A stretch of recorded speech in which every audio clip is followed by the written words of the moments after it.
Well, hey, it's time for Ask the Tech Guys. Coming up, more printer questions, really? Yes, I am Mikah Sargent, and I am going to show you how to fix your printer. Plus, Micah's got a new little friend. He's going to share it with us next on Ask the Tech Guys. Podcasts you love. From people you trust. This is Twit. This is Ask the Tech Guys, episode 1985, recorded Sunday, July 30th, 2023. The pause that refreshes. Ask the Tech Guys is brought to you by CashFly. CashFly delivers rich media content up to 10 times faster than traditional delivery methods and 30% faster than other major CDNs. Meet customer expectations 100% of the time and learn how you can get your first month free at cashfly.com. Listeners of this program get an ad-free version if they're members of Club Twit. $7 a month gives you ad-free versions of all of our shows. Plus, membership in the Club Twit Discord, a great clubhouse for Twit listeners. And finally, the Twit Plus feed with shows like Stacy's Book Club, The Untitled Linux Show, The Giz Fizz, and more. Go to twit.tv/clubtwit. And thanks for your support. Well, hey, how are you today? It's time for Ask the Tech Guys. That there is Mikah Sargent. Hello, and that there is Leo Laporte. And we are here to help you understand technology. I think that's what we do. We aim to please. We aim to understand it ourselves. Yeah, exactly. We start out going, now how does this work? But we share this journey together. That's really what we're doing. Yeah, exactly. Yeah. In fact, having done this show for almost 20 years, it'll be 20 years in January, a lot of it really has been, I don't know, but let's find out. Right. And I think that's okay. It's okay to say you don't know something and you work together to solve the problem. For instance, when I was buying all those Beanie Babies for my 8-year-old daughter, the funny thing is we were talking about the Beanie Baby movie, which just premiered this week on Apple TV Plus. And I'm watching it because I bought a lot of Beanie Babies, not for my personal collection. I wasn't an investor, but my daughter loved them. And she had, I don't know, it must have had a dozen of them. And we bought them in the old Brick House Studios because long before we moved in the old studios, it was Tuttle's Drugstore in Petaluma. And the whole thing was unified. There's our studios and there's a restaurant next door. The restaurant was the Tuttle's, was an extension to Tuttle's where they sold the Beanie Babies. No way. So I vividly remember there was a hole in the wall behind the Tech News Weekly set. I vividly remember walking through that hole down the ramp, buying the Beanie Babies, and that was where the checkout stand was, and you check out. So a little Beanie Baby side shop. Yeah. Did you have Beanie Babies? No, but a lot of my friends did. I can remember them bringing them to school and showing them off. And, I've got this special one and I've got this. Yeah, there was a unicorn. There was all kinds of different styles. A little bear and dogs and all sorts of They all had things. names and a story and a birthday, which was very clever. It was well marketed. I think they did a good job. Fascinating movie. He turned out to be a jerk, but a very wealthy jerk now. He is worth almost $3 billion still to this day. The Beanie Bubble was also a documentary. You can watch that. That came out a couple of years ago. It's a fascinating story. And Zach Galifianakis, who plays Ty Warner, the founder, is really good. But that is not what we're here to talk about. Although I guess peripherally, that is an internet story. You did talk about because eBay. the reason they were so successful is because, they did a few things right. Sold only to small stores. They never sold to big box stores because they wanted to have it be rare, right? So you had to go to Tuttle's Drugstore, and they only had 4 models, and some got discontinued, and you're trying to collect them all. That was very smart, brilliant. But they hired a young woman who was a freshman in college at the time, who was a computer science major and understood the internet. And this is 92 or 93. This is very early on. Created one of the very first web pages for Ty, but did another thing that later everybody's done, which is very closely watch the resale market on eBay. eBay was brand new at the time, and learned she was the genius who designed the strategy of being very restricted and cutting them off. And so it was really interesting to watch. She is now a consultant. She's still around. But they changed her name in the movie. In fact, all the people's names are changed except for Ty Warner's. Wow. But it's a very interesting story that does in fact piggyback on the internet. I think Linux also. is something that succeeded because it came in 92 at exactly the right time to take advantage of the growing internet, to take advantage of crowdsourcing and getting a lot of people working on it and distribution. So it's, these companies that jumped on the internet early were smart. Maybe these are companies in 20 years we'll be talking about jumped on AI right now. Yeah, and then they did it right and they took advantage of it. And now 20 years later, when you and I'll be 86 and you'll be 12 and we might still be talking. I hope we are. Yeah. I might be a little bit smaller. I might be a little bit grayer. So Elon, I gotta do the Elon. He renamed, as we talked about last week, he renamed Twitter to X. Mm-hmm. Well, here's the thing. Has he ever said it out loud? It could be 10. Oh. You know what I mean? He's never I think said it out loud. X. Yeah, he's always liked the X Corporation. We're doing the symbol. It's good for that reason. You can say the whole name like that. Yeah. It's bad for one thing because it turns out Apple won't let you have an app with one letter on the App Store. Really? So he's got this little problem. He's slowly phasing out the word Twitter everywhere. Mm-hmm. It no longer says tweet. It says post. The bluebird is gone. Oh, I'll call him a blurred. That saves time.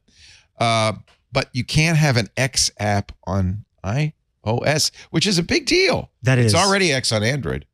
So I don't know what's going to happen with that. He really didn't think it out. Yeah, well, I mean, he's continued to say that he wants it to be the everything app, right? Yeah. So just call it X-the everything app X in everything. the App Store. Yeah, he'll figure out a way to get on there.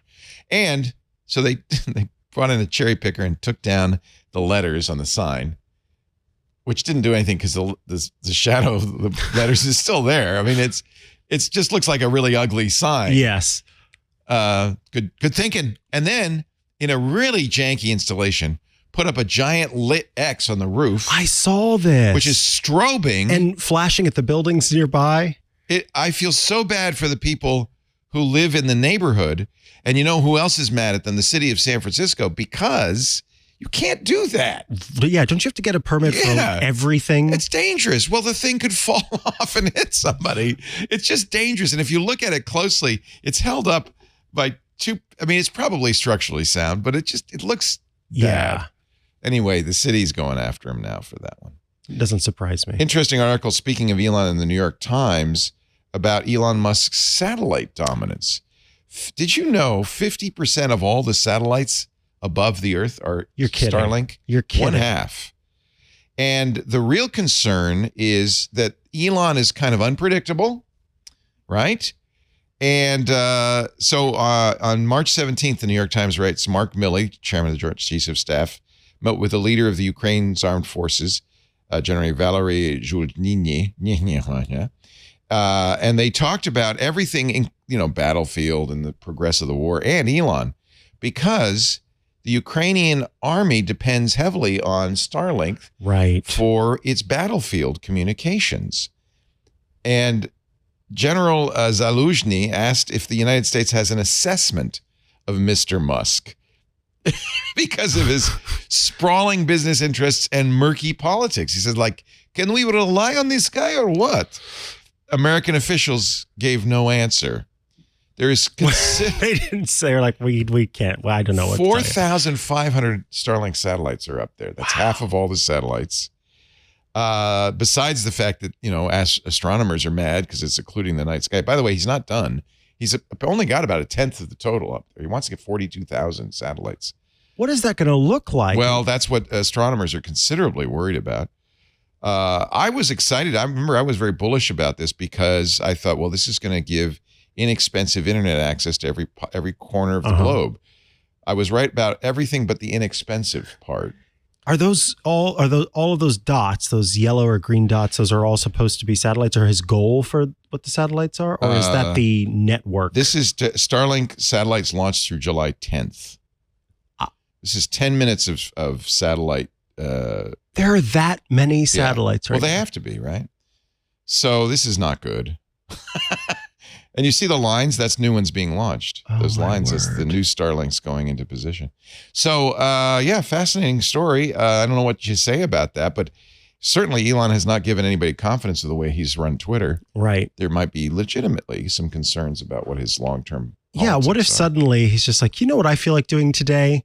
running these Starlink satellites into the ISS. You know what I mean? I don't think that's the problem, but I think that Ukraine is very much worried that he has shown some support for Russia and that he may at some point suddenly decide, I don't like this war, which he's been saying.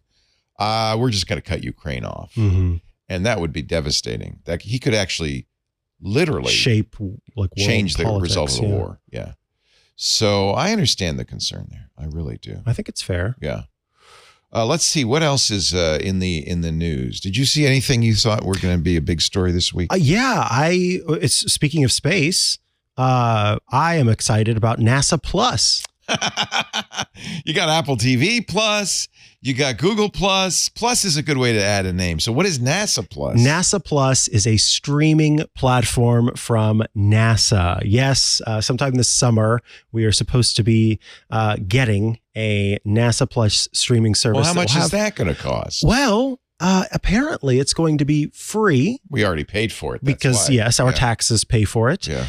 But according to the NASA's Office of Communications, they said, we're putting space on demand and at your fingertips with NASA's new streaming platform. Will they have Bruce Willis asteroid movies and Moonraker? Will they have other space stuff in there? Because there's not always some. No, John's saying, stop it. Yeah, Leo. it's going to be like research projects, updates about Artemis, NASA's kind of, it's an opportunity to take what is already in existence in many places in NASA's various websites and sort of make a streaming platform out of it. So you'll be able to keep up to date with what NASA is working on, and in some cases see, live video coming in from different places and get to watch launches and all that magic. Fascinating. The other shoe has dropped. Remember, it was a few years ago in Phoenix, an Uber ran into a pedestrian and killed her. She was crossing the street with a bicycle. The safety driver, who was apparently playing a game, and wasn't paying attention. There's some question about, it was dark. The pedestrian was crossing in the middle of the block, not at the crosswalks. Phoenix has very big, wide boulevards with high-speed traffic. So there's some question about whether she would have been able to do anything anyway. Mm-hmm. However, she went to court and she has been found guilty, the driver. Oh. And the reason that's interesting is because there was some question about, is it the self-driving vehicle software that's at fault? Is it Uber its fault? Or is it this safety driver? An Arizona court has found her guilty. She will not do jail time, however. She pled guilty. Oh, to endangerment. Endangerment, sentenced to 3 years of supervised probation, but no prison time. Endangerment in Arizona is recklessly endangering another person with a substantial risk of imminent death or physical injury. Pedestrian died. Mm-hmm. So that's just another data point in self-driving vehicles and some of the issues. A couple of other things real quickly. Dr. Mom reminds me, Comic-Con happened in San Diego, and there were a number of COVID cases. It was not a super spreader event, according to the definitions of the CDC, but there were a number of COVID cases. COVID is a little bit on the rise, and these big conferences, nobody wears a mask anymore. Maybe think about think about it. Yeah, if you're going to a conference. We have a good friend who is a rock and roll bass player, mm-hmm. and she just came down with it, and it's serious. She's very ill. And she's only 40 something, but the lead singer and the guitarist were a couple. They got it. They gave it to the band, and then of course they're going around and performing. So it's just something to be aware of. There, believe it or not, there may be a summer surge. Oh, lovely! Isn't that good news? I know I only mention it because you're paranoid. So we'll both start wearing masks. What do you say? I gave up. I wore a mask going to Italy, and then Lisa said, "Well, I'm not going to wear it." And I said, "Well, if you're not going to wear it, I'm not, because if you get it, I'm going to get it." Yeah, so it doesn't make a difference. And then we just went all over Europe. Went to the Sistine Chapel, packed in like sardines for half an hour with people from all over the world. Never got it. And I was unmasked. I confess. One final story. The NSA is not happy. This is a constant tension in the federal government. Lawmakers have, thank goodness, finally started looking at privacy controls. And in particular, what they are looking at and should be looking at is the fact that there are third-party data brokers in this country, many of them, dozens of them, who buy the information from the big companies and then sell it to anybody, including China, anybody, right? And lawmakers want to close that loophole and say, we got to really control data brokers. That's really a problem. It's the number one privacy problem, in my opinion. NSA says, hey, you can't do that. We use that. Yeah. Don't they buy it? Yeah. The Congress wants to stop law enforcement from buying data about you and me. Oh, it's only about criminals. No, it's not. Only to buy data about you and me. They want to stop them. And the NSA says, well, yeah, no, you can't do that.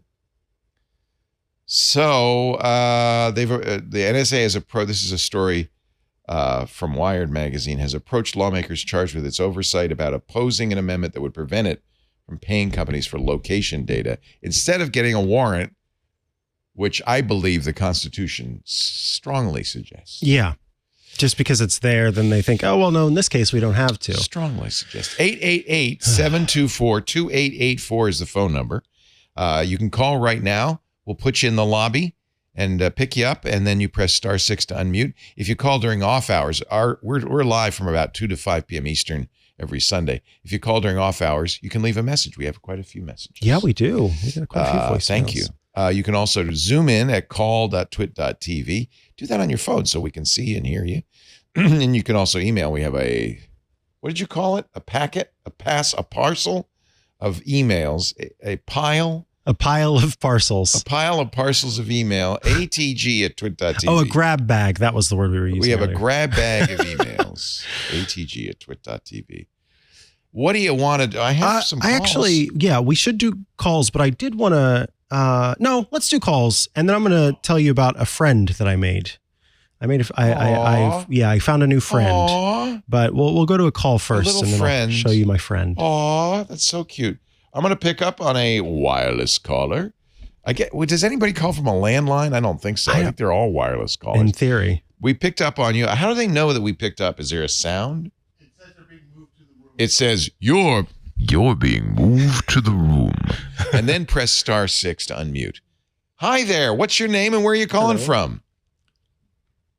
Hey, my name is Rishaw, and I'm from North Carolina. Oh, hello. Is it Richard? Yes, Rishaw. Rishaw. Okay. Hi, Rishaw. What's up? Yes. Hey, nothing much. Just came from cutting my grass outside. So now I'm watching Ask the Tech Guys. Love it. Awesome. Well, Thank you, Risha. What can we do for you? Yes, so I'm in need of a new iPad. I have the iPad 6th generation, and I'm looking for a new one. I know that Apple is going to release one probably in October, and I'm wondering which one I should get. I'm looking at the Pros, but they're a little costly, so I'm trying to feel out which one I should get. I'm going to let our iOS Today host, an expert, answer this. But before you do, this drives me nuts that Apple all the time. Oh, good. Oh, that's kind. With Rosemary Orchard. But I just want to say, Mike, it drives me crazy that Apple doesn't have a name for each generation. I know. I don't know what the 6th gen is. That the latest? I don't even know. So the 6th generation came out in 2018. It's still got a home button. Yes. Okay. So you're rocking an older model of iPad. And big bezels. Yeah, old bezels. Of course, there is still the 9th gen iPad that Apple is selling right now. That's the current one. That's the current one with the big bezels and the button. And is that different from the Air? Yes. There's iPad, iPad Air, and iPad Pro, which is silly. I know. Andy Adako calls the iPad nothing because it doesn't, as to distinguish it from the Pro and the Air. I think that's pretty. That's the first thing to decide, Risha, is if you want another iPad nothing or you want an Air or a Pro. What do you do with your iPad? Exactly, yeah. I mainly watch Netflix and search web and check a little bit of email. Okay. So not really much. Not a whole lot. That to me says that there's not a reason. You also mentioned that the price of the Pro is prohibitive. Wow, that's got a lot of P's in it. Yeah. So I would definitely suggest staying away from the iPad Pro, given your concerns there. Yeah, because it's only going to get more prohibitive. Exactly. Because then you'll start to go, oh, but it'd be really great if I got the keyboard for this. And yeah. So between iPad Air and iPad, you're coming from the 6th generation all the way up now. The current generation of iPad is the 10th generation. So regardless of whether you go for the Air or you go for the iPad Nothing, as Anatco is wont to call it, you're going to be very happy with the improvements to the performance. That's the biggest difference. Exactly. But also you lose the home button. You have Type-C charging. The bezels are smaller. The first thing to say, Risha, is there any reason you're unhappy with your existing one? Because the truth is, one of the reasons iPad sales aren't eating up the charts is people don't upgrade very often. Right. And if you feel like it's still working fine, you may not need to upgrade. And you probably, I'll be honest, even if it's faster, will you notice a difference? Right. Well, sorry, I would love to hear the answer to your question, then I'll have a little bit more to say. Risha? Yeah, so with the latest version, it's very laggy. Okay, I'm so starting it's slow. to see a lot of hiccups with the iOS 16, and I know I can get iOS 17 on it, but I know it probably will be much slower on that 6th generation. Okay, that's fair. All right. Honestly, if it was me and I was thinking, in the same sort of scope, I would just upgrade to the newest iPad Nothing. You have been very happy for years with your iPad 6th generation, and it has worked fine for you up to this point. It does what you need it to do. You're not really feeling the need to make a jump to something that's even more powerful, which the iPad Air is. It has the ability to use that 2nd generation Apple Pencil, which is kind of cool. It's cool. If you don't use it. Yeah, I don't even know where my pencil is. Yeah, and they're not cheap at $129, I think, is the current price. So this to me sounds like you would be happiest with the latest generation of standard iPad. Apple, and thank you, Scooter X, for sending along the link to this. They have a great compare iPad models page. It's apple.com/iPad/compare. And you can actually put in your 6th generation next to, let's say, the latest iPad 10th generation and compare. You see the bezel size difference immediately, but you can also compare the different features and so forth. The screen is much better. It's the Liquid Retina these days. True Tone as well. You go from an A10 Fusion to an A14 Bionic. That is 4 generations. That's a big jump. I think you can at least see what you're going to get if you buy the newer generation. Now, of course, the question is should Risha wait till October, because we will probably see the 11th generation iPad in October. Let me see. One of my favorite places to go is to Mac Rumors Buyer's Guide, because they will talk about whether it's a good time to make a purchase. They keep track of how long it takes for the company to, or like when the company is going to release different models, and whether or not you should make a purchase of an iPad. And it's showing right now that they feel like it's a neutral choice to buy an iPad. An iPad Air you want to be cautious about because they may announce a new model. An iPad Mini, they may announce a new model soon based on the rumors. But the iPad, we don't know if we're going to see another standard iPad at this next launch. We just know that Apple is taking a look at some of the other iPad models. Just like Mikah and me, though, this is a guess. Yes, it's exactly. Apple doesn't to be clear. say. Yes, I think they don't know Mark for sure. Gurman implied that there would be all new iPads, including in October. Standard iPad. I think he did. Okay. Yeah. It has been 285 days, not quite a year. They released the latest iPad Nothing in October. So it would be a 1 year. And I think they might be on a 1 year cadence. Although you see here with Mac Rumors that it's normally September 21, September 2020. Yeah, it looks like it's every year. 2019. It's almost every year. It's been September. It's been fall every year for the last 4 years. Let's have you, if you can hold out until September, October. There are 2 reasons. One, you could get a newer one. 2, there should be a price drop in the older ones, right? Exactly. Absolutely. You'll see a price drop on the current if it's model. laggy and your Netflix is going, it might be worth just doing it now, right? You've had this thing for 5 years, right? 6 years. It might be worth just, getting this. You're not, just understand that in October, you're going to go, oh. But that's something we have to live with technology. No matter anyway. what. Yeah, Yep. Yeah. Yep. Oh. A little bit of remorse. What we don't think is that they're going to release an iPad with a special retractable claw, Right, and no eyeballs, big or any, change. Exactly. It's just going to be Folding iPad. self-posing. Yeah. It's going to voguing iPad. It's going to be just very much the next generation of the same thing. Yep. Newer Absolutely. chip, that kind of thing. And you would get so much benefit out of an A14 at this point. It'd be so fast. That's what I'm really thinking. Yeah. Yep. That's basically the M1. Yeah. So I think you would be very happy situating yourself into a new iPad Nothing, the latest model. And I think you'll be happy with that. But Risha, at least you have the knowledge. yes, You can exactly. decide Now at this you point. know for sure, Yeah. and you could choose to wait or choose to go out today and get a new iPad if you want. Pleasure to talk to you. Thank you so much for your call. Yes, thank you guys. All Pleasure right. talking to you, and have a great day. Take You care. too. You too, Risha. Great to talk to you. I did. You don't yell at me. I did buy the new Samsung flip phone Wait, just because The I'm a flip kind or of the a fold? fan. So Samsung announced 2 new phones this week. Mhm. One that opens like this and one that opens like this. is it hot The dog or fold hamburger? is an iPad, is a tablet, So that's hot dog. hot dog, and the flip is when it opens a regular size 6.2 inch screen, but it closes has a little screen on the side. I got the flip because Cool. I have an iPad. I don't like the crease down the middle, Yeah. but I think the idea of something that's so small it could fit here in my little breast pocket I think it's fun. is cool. I had the Flip 4 and I liked it. So the Flip 5, we'll have it for review. I'll probably pass it around so you can see it and Jason can see it.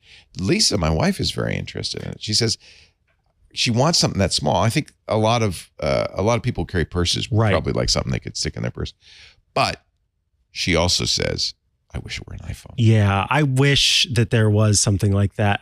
I personally wouldn't use it, but I know a lot of folks who like small phones that are on the iPhone side who are worried about the future of small phones on the iPhone side. And it would be cool to have. And there's just something, it's a little bit nostalgic, but also the future at the same time. And I think that's also what's fun about Although it. you can't slam it closed to hang. Yeah, don't go flat. Because that would be a bad idea. I'm mad at you. I really want to pick up, who's this guy walking around? Is that Mike? Out in nature. Las Vegas? That's Mike. Which Mike is that? I see a Mike in Bonnie Lake, Washington. That's the one. Is that the one? All right. Mike, I'm going to pick you up because I see you walking around. I love the sunshine and the blue sky and the puffy little clouds. And beautiful Lake Washington. Let's say hello to Mike.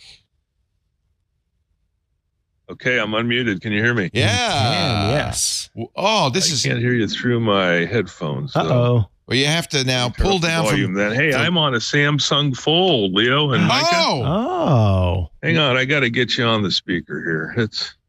you know how to Why do does this that. have to be so hard? This is what we say every day. Because everything's fine. It works. I can hear you on my headset Yeah, until, then boom, it goes. Yeah. until I don't. This is really common But, with Bluetooth. So I called about a month ago, and this is Bonnie Lake. See how beautiful it is? And this Oh, is where you man. want to move, right? I'm coming. Oh, we're on our way. Look All at right, that so we sky. can, See, I think people in the Pacific Northwest tell us Californians that it's rainy all day So that so that we don't go won't there. move. Yeah. Because every time I see it, it's gorgeous. look at Look at that. no Look at that sky. bird. There's no mosquitoes. There's no. Oh, Lisa will like that. No high humidity. It's Oh. about 70 degrees right now. Oh, Hey, so 2 questions. One, I've been an Evernote user for about 10 years now, and I'm hearing the chatter that it may not be as safe as we thought. Are you agreeing with that, even after some of the changes they've made? yeah, they got sold to a company called Bending Spoons. And I forgot where Bending. They're in Europe somewhere, or Scandinavia. yeah, I can't remember. But they've closed down their U.S. operations. They're going to do it all from Sweden or wherever Bending Spoons is. Yeah. And I don't think that means it's going away. If you're really still attached to Evernote, I would say you could continue to use it. The nice thing about Evernote is you can make a backup. You can export it. You might want to do that from time to time just to make sure if they go away. But there are lots of great alternatives out there that you might want to start playing with. Of course, if you're a Microsoft user, OneNote is basically free, Right. and it's very much like Evernote. All right. I'm not a huge fan of OneNote. I would look at Notion, which is web-based, Notion.so. We love that. We play with that. Paul Thurrott's using Notion for his production of Windows Weekly. That's what he likes. What I do is I take all the paper I get, all the bills, all the this, and I scan it. Yeah. And I scan it in, and there used to be on the Epson ScanSmart, there was a button you could a OneNote you could save it as safe or Evernote. And it was, and would save it right up there, and then I put them into folders, by the topic or whatever. And I don't think Notion has that. I'll keep playing with it. Yeah. And I'm hopeful. And this is one of the drawbacks. You get pregnant, with something like Evernote, and it's really hard to change. And then you pay for 25 years. Yeah. I had a number of Evernote dedicated scanners for receipts, bills, all that stuff. You just get it, you scan it, you shred it, and you've got it forever. I would say keep doing it until such time as the company folds. I don't think they're going to fold. I just think that they're probably wisely cutting costs. Yeah. Well, there's another trick too that I found because that button became disabled, with the new version of Evernote. But there can be a folder on your desktop that then syncs to Evernote. And so when you save a file into that syncable folder, then magically in about 5 seconds, it automatically uploads itself into Evernote. So that's my workaround. And that could be why they disabled that button. It's probably more secure or something. So here's my real question. Yes. So every morning, I go into the print replica of the Seattle Times, and I go to the Wonder Word puzzle that's on page 25 or something of the Seattle Times. And then I print it, and then I put it on a clipboard, and I take it to my wife in bed with a cup of coffee. Because I want to start the day. Yeah, but see, I want to start the day on the plus side of the ledger and the good deeds. Very wise.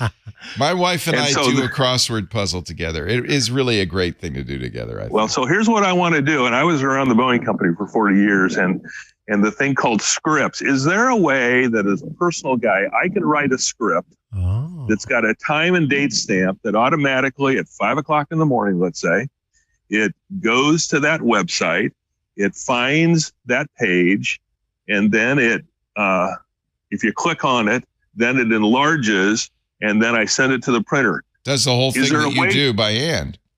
Yeah, because if I'm out of town, guess what I have to do? I have to use remote PC that you told me to buy, and I remote into my home computer. Oh, gosh. You are a good husband. Yeah, that's fantastic. Well, it's also a way that I can buy gadgets. See, I can buy gadgets and tech. Because I can say, honey, I need a morning. Yeah. Well, and I take a portable printer on the road, a little one, just a little one. Yeah. And I take it on the road, and well, you're all hooked up. Yeah. This guy is so hooked up. So anyway, I want to do it. So how do I do scripts? Yeah, this is a really cool idea, and there are a number of online tools that could help you get to a lot of this, where you could sort of work with them with scripting, including If This Then That. They have some website parsing options. If you're wanting to do a completely local script, I will say, here's what we were talking about before, Leo. I will say that I don't know off of the top of my head how to make that happen, but I'm certain that it is possible, because not too long ago, I needed a script that would go look at a website and pull some information from there and then use the Google Docs API to write it to a specific spreadsheet. And I was able to do that. I had the help of ChatGPT, honestly.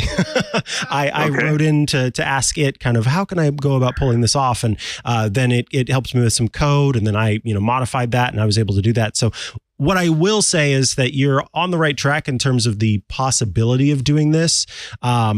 And depending on what, that's a good thing about printers too, is that if you've got kind of a like business style printer, or one of these kind of standard printers, the Brother printers and the more recent HP Office Jet printers or Office printers, they all have every single type of communication method built into them. So there's a lot of, it's got a local server where you can send information. So you should be able to do this. I just can't tell you A, B, C, D, E, F right here. Let me ask though a couple questions. You're on a Windows machine? Yes, Windows. And you're 10. using a Samsung phone, so you're on Android. So Yeah. I think the secret's going to be automating a folder on Windows. The same thing that you're doing right now with Evernote, where if you scan something into a folder, Evernote picks it up. Yeah. You could probably do the same thing with a Windows script that says, if I see a file in this folder, print it.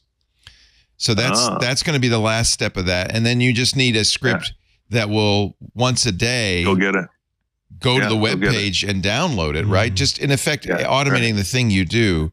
There are a number of very good Windows scripting tools. I mean, my inclination Very good. Okay. would be, of course. I'll check your show notes. You guys can put something in there. I don't need to take up your time. All right. But this is, hey, there's a standing invitation. If you ever come to the Seattle area, I will look you up. Bonnie Lake, I'll buy you a beer and you can sit on this patio out here. How far is Belleville Lake from Seattle? So it's Bonnie Lake. It's about 10 miles to the east and 10 miles to the south of SeaTac International Airport. I was just in Seattle 2 weeks ago. Perfect. I wish. All right. 10 minutes is perfect because we want to be near SeaTac. Yeah. That sounds great. I know. And is there is there an actual lake? There is a lake. It's called Bonnie, and Bonney, and it's got houses around it. There's also Lake Taps, which is a big water reservoir. Nice. Because I like a body of water. Beautiful. I need a body of water. Yeah. So, I think Lake Taps would be a great place for you, Leo. I know you want to go because your walk is over, but I just want to say, no. Your friends, PowerShell is your friend. That is a great scripting language on Windows. Okay. Good to learn anyway. It's basically like the old, batch file kind of command line scripting, but it's very powerful. And then I think you're going to have a folder that's a watch folder that will automatically print. I think it's actually pretty love easy you guys. to do. Yeah. Hey, great to talk to you. Forever. I'll see you up in Bell Lake. All right, Good take luck. care. Bonnie. If I ever remember the name, I'll be there. Okay, thanks. Bye. My Bonnie lies over the lake. Yeah. I'll remember that. My Bonnie lies over the lake. He's all hooked up. He's got all that stuff going. So a little more automation.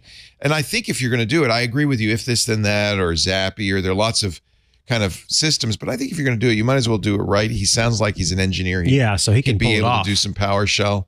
It's not going to be complicated. It's going to really be a very simple script that you'll probably be able to find if you look around. And I like the idea of how you said, let's split it into two things. Yeah. We do this, we'll get into that folder. The folder is going to do the printing. Yeah. That's going to be awesome. Yeah. Not too hard to get that Wonder Word printed out. I don't know. The trick is going to be getting the wife to go to the printer to pull off. That's the one thing. She's used to you bringing her coffee in the Wonder Word. I think that may be the toughest. You can't automate. All right, let's take a little break and we will have more of your calls. We've got some voicemails. We've got some videos. We've got some emails. We've got lots. Yeah, and I think I'll show my friend after this ad And break. Micah has a new little friend. But first, before we do much more, our show today brought to you by CashFly. And I mean literally brought to you by CashFly. When we first started the Twit Network, we were kind of just putting the audio files on a website and letting people download it. But it crashed the website every single time we put out a new show. I mean, it didn't work. Then I started saying to people, please, we're going to use BitTorrent, which back in the day allowed, you to distribute the downloads, but we had to get people to see it. It was a struggle. Then Matt Levine, who's one of the founders of CashFly, came along and said, Leo, I think we've got a fix for you. And we've been using CashFly ever since, I think more than 15 years. CashFly's been around for more than 20 years. It's kind of cool. Since 1999, I guess that's 24 years, they've held the track record for high performance, ultra reliable content delivery. That's what we use them for, right? 3,500 clients, over 80 countries. That's nice too, because you want to make sure that those servers are close to your customers. That means they get it faster. Organizations consistently choose CashFly for scalability, reliability, and of course, unrivaled performance. CashFly's new smart image optimization is great for websites. It's a remarkable solution for enhanced image processing. It allows dynamic transformation and optimization of your images, ensuring faster loading times, improved user experiences, reduced bandwidth consumption. Smart image optimization service enables configurable, predefined image transformations at specific path prefixes. What does that mean? It means your website, you've got maybe an image server, or if you've got a folder with your images, it'll automatically fetch the images from designated pages. If you want, it will add watermarks, which is nice to protect yourself.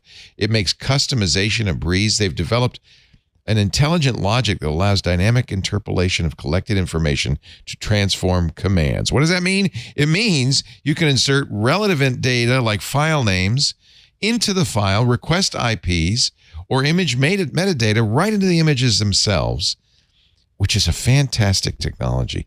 All automated, so you don't have to think about it. Look at the names, the big companies that use CacheFly to make their websites load faster on any size screen. Get ready to deliver personalized, engaging visual content effortlessly. Of course, it's not just websites. Ultra-low latency video streaming, less than a second latency video to more than 1 million concurrent users. For gaming, it's incredible. Downloads faster, no lag, no glitches, no outages. Mobile content optimization. It's the only CDN built for throughput, delivering rich media content up to 10 times faster than traditional delivery methods, 30% faster than other major CDNs. And I could tell you the billing, it saved our hide. Flexible month-to-month billing for as long as you need it. Once you understand where your usage spikes are, you can get discounts for fixed terms. It's just you design your own contract when you switch to CacheFly. We've been using it for almost 15 years now. We wouldn't have it any other way. And by the way, if you download any images, any files, any videos, any audio from us, you're getting it via CacheFly, even when you subscribe in your podcast. And have you ever had any problems? No. If the problems happen, it's because of us, not because of CacheFly. It's amazing. Learn how you can get your first month free. CacheFly.com, CacheFly, CacheFly.com. Thank you, CacheFly, for saving our bacon. Thank you, CacheFly. Let's see. What else? I forgot to ask about the Flip. Darn it. He's gone now. He had the Flip 4. Oh, that's right. Yes. I had the Flip 4 and I enjoyed it, but I wasn't using it much, so I sent it along to Stacy Higginbotham. So, but I'm kind of, can I change from an iPhone to a Galaxy? Oh, man. You sure can try. I can try. Now, what do you got there? Is that your little friend? This is my little friend. So you may remember last week that Dick DeBartolo joined us, and he revealed a new toy called Bitzee. And Bitzee was sort of a Tamagotchi style You ordered toy, it? and I had to order it. Oh, I'm excited. You've got it, and you haven't used it yet. I've got Bitzee here out of the box. Maybe that's just a little bit of theater. Perhaps I've taken it out of the box. I do the same thing. To give it a go. So Bitzee comes in a little container here. Say hello to my little friend. And what we'll do is open it up. And there's it works. Yes. It actually came with batteries too, which is pretty rare for toys these days. So what is it? It's a little wand going back and forth really fast? It's a little flexible LED display that has LEDs along the outside of it. And it just flaps up and down at a speed. And as it's flapping, and you do different things like touch it. So that's like petting it. And can I touch it? Yeah, please. Oh, it tickles. And right now we're going through the tutorial. So it's saying, I need you to rock me back and forth. Rock me, baby. Rock me. And then you're going through, you're just kind of seeing the different things it can do. This is a tilt. Yes, okay. Up and down. Just got a little accelerometer in there. Exactly. And then we'll get a shake. Whoa, it's making little sounds as it gets shook up. Oh, man, I made it dizzy. It does. It does all sorts of little, this is where you go. Like that. You kind of jump it up. See, and then it jumps up. And then this is where you're actually swiping across this little touchpad here. Does everybody get a different looking one, or are they all the same? You do. So there are multiple versions. It's like Beanie Babies. And now, and depending on which one you get, you might get a rare creature. Oh, of course. Yeah, keep buying them till you get a rare one. Exactly. And so now I've completed the tutorial. So now Bitzee is alive and real. And now you can do. Will Bitzee wither and die like a Tamagotchi if you don't feed it and play with it? So they don't have that, thank goodness, built in. It will get sad. It'll get bothered after a period of time. In fact, this one's kind of looking a little sad right now. There we go. Let's feed it some food. Yes. So that's, I think, on this side. Oh, you don't know how to feed it? Yeah, I don't know how to feed it. Look, It's a silly little toy. Available. I think I just pet it. Kids would like it. Exactly. And then you can, when you're done, you just kind of tuck it away, and it That's makes quite a clever. couple little sound. I think it's very clever. But I thought it'd be a good little set dressing, perhaps. I guess you could propose with a Bitzee. Will you Bitzee me? So this is $30. Available on Amazon. It does look like a ring box. It'd be hysterical if you wanted to punk your. Yeah, it's like, let me just kneel down real quick. There are cats and dogs and bunnies and all sorts of different little creatures that you can get. And look, Bitzee's sleeping. Ultimately, wow, running away and coming back. So yeah, that's the Bitzee. It's kind of fun. So yes, there's my new little friend, the Bitzee. And thank you, Dickie D, for coming across that toy. The itsy bitsy spider. That you can actually touch. I don't want to be responsible for who's the next caller. Should I do email? I think we should do, an email or a voicemail even. I know we've got a pile of those. Dealer's choice. We're going to do an email. All right. Oh, look, he's pre-opened it for me, so I don't have to go through Tommy John surgery, reaching back on my rotator cuff. Oh, you printed it upside down. How am I supposed to read that? Oh, wait a minute. Never mind. I like how you put the logo on there. I just printed directly from the. Oh, you're printing letterhead. That's why. No. Don't you say yes? That's exactly what I did. Hello from Woonsocket. I know Woonsocket, Rhode Island, just up the road from where I grew up in Providence. Nice. Well, everything in Rhode Island's just up the road. It's all just up the road. My mom and sister live in Cranston, and my daughter's here right now. And so that's just down the road? Yeah, it's down the road. Woonsocket? Woonsocket. Printer problem.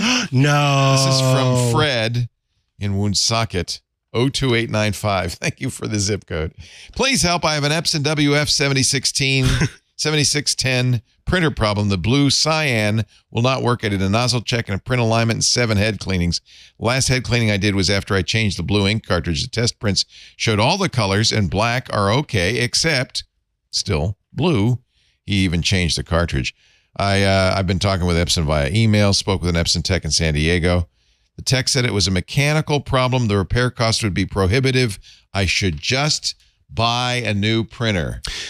What I'm going to say first is I don't care how much noise is made, how long it takes, how involved they say it is.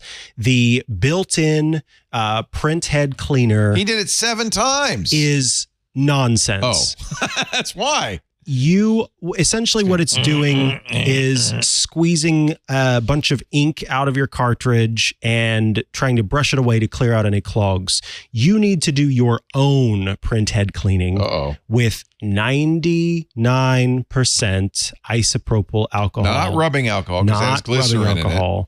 Not rubbing alcohol, not 70% rubbing alcohol. Which is actually what you need for cleaning your hands and sterilization. You can get, you can find it anywhere. They usually call it tech. They'll have like tech use on it or technical use on it, as opposed to healthcare use. Don't drink it. Don't drink it. It wouldn't taste good. It would make you sad. You take that. You take a little dropper, like a little glass dropper or plastic. It doesn't need to be glass.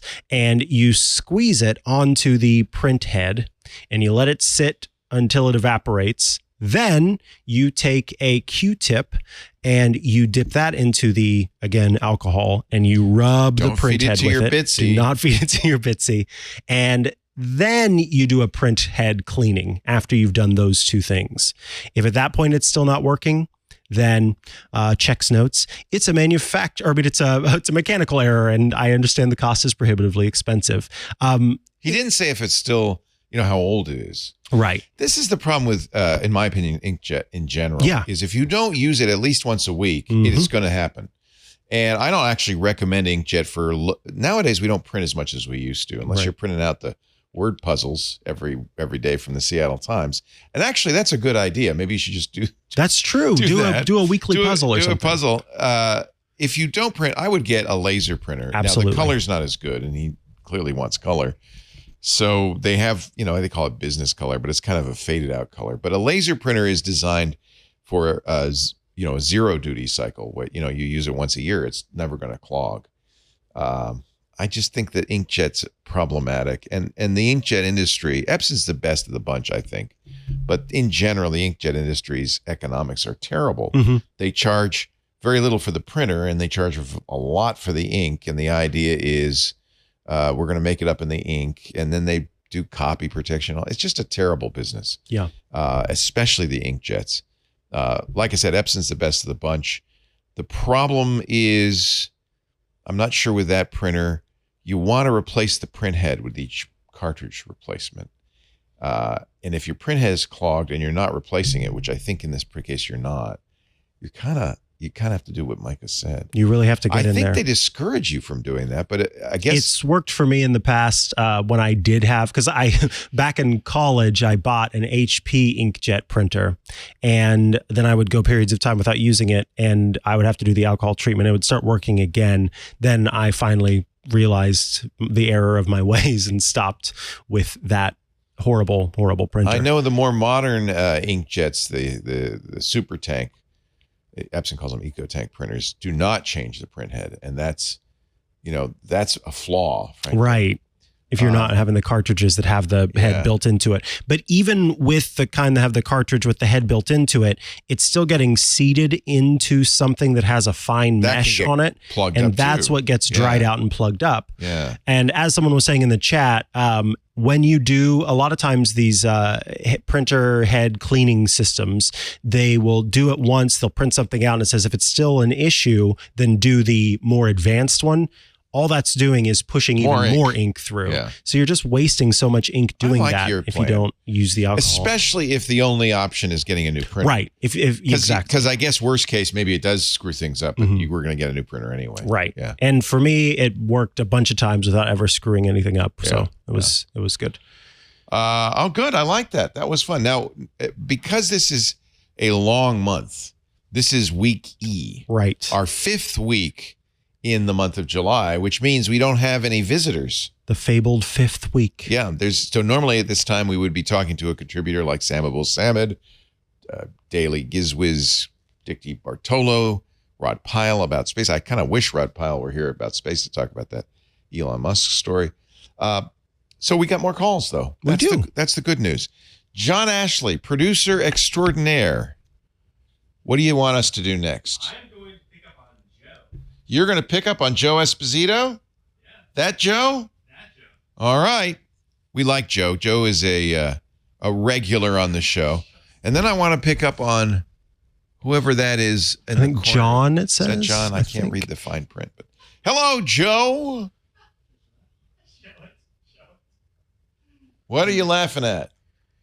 Discord meme pro illustrator Rambler. This is the guy who makes those crazy memes in our Club Twit Discord. Yeah. They go like the stamp that Aunt disapproves or Aunt approves or yes, I hear you, Joe. How you doing? Okay, good. I'm great. I don't know why my camera decided not to work. But I like your border. Well, thank you. Here, I'll put my logo back up since my camera is deciding not to cooperate. That's your. I have no idea why. Are you a commercial artist? Are you a graphics design guy? Well, not. I mean, I'd love to be, but being an artist professionally is not the easiest job to get. So I just do little stuff all over the place. I've done little work here and there, but you're really good. I mean, did you hand illustrate those comic book characters? Oh yeah, no, it's all hand illustrated. That's impressive. I'm impressed. He does. Here's our seals. Oh. I figured it out. Why my camera's not working. I will get my video working. You were up in the corner. Not really in focus. Ozone. You even have a lower third now. This is ozonenightmare.com, Ozone Art Foundry, and linkter.e or Linktree. Linktree. Yeah. Can't really read that. I like it. Linkter.e. Linkter.e/Ozone Art Foundry. Yep. And but you don't do it commercially, you just do it for fun. No, I like I said, I've done little commercial work, but it's not my full-time job. Okay. So I've done commercial work like for Magic the Gathering. I've done little cards and stuff like that and logo work. So I appreciate the work you've done for. Look at these stickers that he made for us. I make shirts. that have Shirts? stuff I like on them. I love because it. why not? We actually made the I've got- stickers, but these were I've designs. got my camera in focus. If you These were designs. Here, you can show it off. Oh, maybe not. Okay, go ahead, Joe. What do you want to talk about today? So I have two questions. One is OS agnostic and one is Mac specific. Which one would you like first? I like OS agnostic for 200, Okay. Alex. All right. So, like a lot of people, I am my mother's tech support line, like you, Leo. So, whenever something happens, it's a phone call, usually panicked, as if the world's going to end. Usually, it's very simple. Yes. And she's on a Windows machine. And what I'd like to do is at some point move her to a Mac because I think it would be easier for her for what she does. She's not a power user. It's email, web browsing, basic stuff. So at some point, I'd like to get her a MacBook Air. But what I need to have, and I've played around with a couple, but I've never really been satisfied with any of the ones I've tried before, is a remote PC piece of software that can live on both machines, so OS agnostic, so that I can gradually move her, Yeah. be able to say, okay, what is not working on this machine? Let me look how you have it set on. Yeah, I the did that for a Windows long machine. time How's with this? Mom when she was still using computers. She's kind of moved to the iPad because it's simpler. I've been trying that too, but it's just Yeah, she not wants a enough. computer. I don't blame her. Yeah. She's used to keyboard mouse. It's that simple. She's Yeah. used to that. That was her whole life, keyboard mouse. So that's fine. Yeah. My mom, as she's gotten older, she's 90 now. Really, it's become less of an issue. But I'm trying to remember what I used. Go to my PC for a while. Okay. Team Viewer is I was free. thinking That's Team cross-platform. Mhm. Log Me In does a number of commercial tools somewhat like that. Let's see what our Yeah, because it's got to be platform agnostic, Scooter X. Scooter X, can you use Apple Remote Desktop with Windows? Maybe you can. Yeah, Maybe there's a tool. Team Viewer Oh, okay. for sure. Screen Connect, ConnectWise. Retcon 5 is an IT professional, so he probably is wired up with a bunch of these different ones. He likes Screen Connect, Yeah. ConnectWise, Team Viewer. We're looking at our IRC. These guys are all exactly the kind of nerds that would be doing Exactly. this. Yeah. Yeah. And the one other thing about it is it would probably have to, and I don't mind paying. So if it's not free, that's okay, because it'd be worth it to be able to make sure she gets what she needs. Because I'd have to run it on two machines. Almost probably all of them, once. if they're free, they're freemium. And so you'll end up paying anyway. Okay, that's fine. And actually, you do you Zoom with her when you talk to her? I've tried, but Zoom has had problems on her machine, which is one of the things I'd like to solve. Okay. And then ideally, that's what I mean is that, and with Windows, as you both know, there's all those little things that it's easy once you know what you're looking at, but her trying to describe it to me, Right, exactly. she'll tell me something isn't there when I know it's there. The red X in the corner is not there. Now, maybe it isn't, but I'm pretty sure it is. It's right here, Mom. It's right here. So rather than frustrate her for 20 minutes saying, I know it's there, Mom, go find it. If I can just see it, okay, I'll take care of it. Just sit back and we'll get it working. And I'm gonna go with Retcon because he is an IT professional and a good friend, and I trust his judgment. He says go to ScreenConnect.com and look at the ConnectWise. They have a free trial. He says it's really reliable. Zoom does have screen sharing, so if it's just from time to time, if you're using one of those, any of them, Google Meet, all of them have screen sharing. Just for occasional use, like, Mom, the X is there. Now show me the X. See, it's right there, Mom.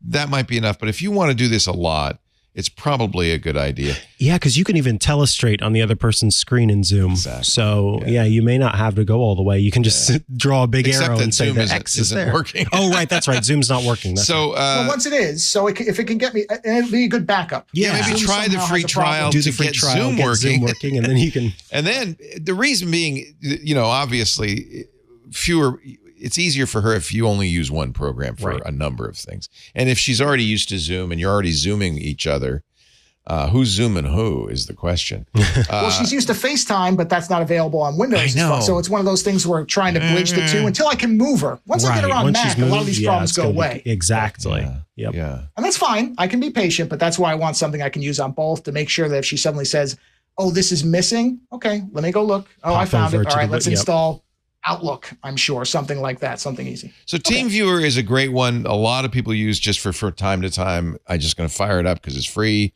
for personal use.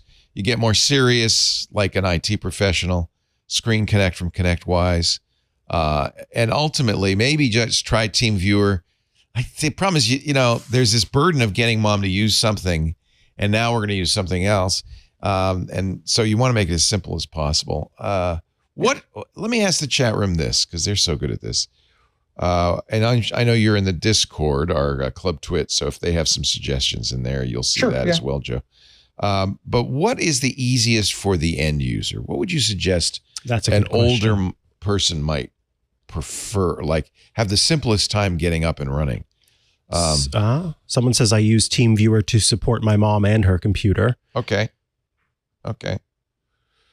I think TeamViewer I'll look in there for at least you could try that, and then what you want to do is, before you even suggest it, is play with it yourself. Maybe get another machine and make sure that the end user experience is good enough so that mom doesn't have to jump through hoops just to and I can do that because I have a couple machines, so I can. If you could get mom to use Zoom or MS Teams or Google Meet, all of those have screen sharing, and Teams is available on the Mac too, believe it or not.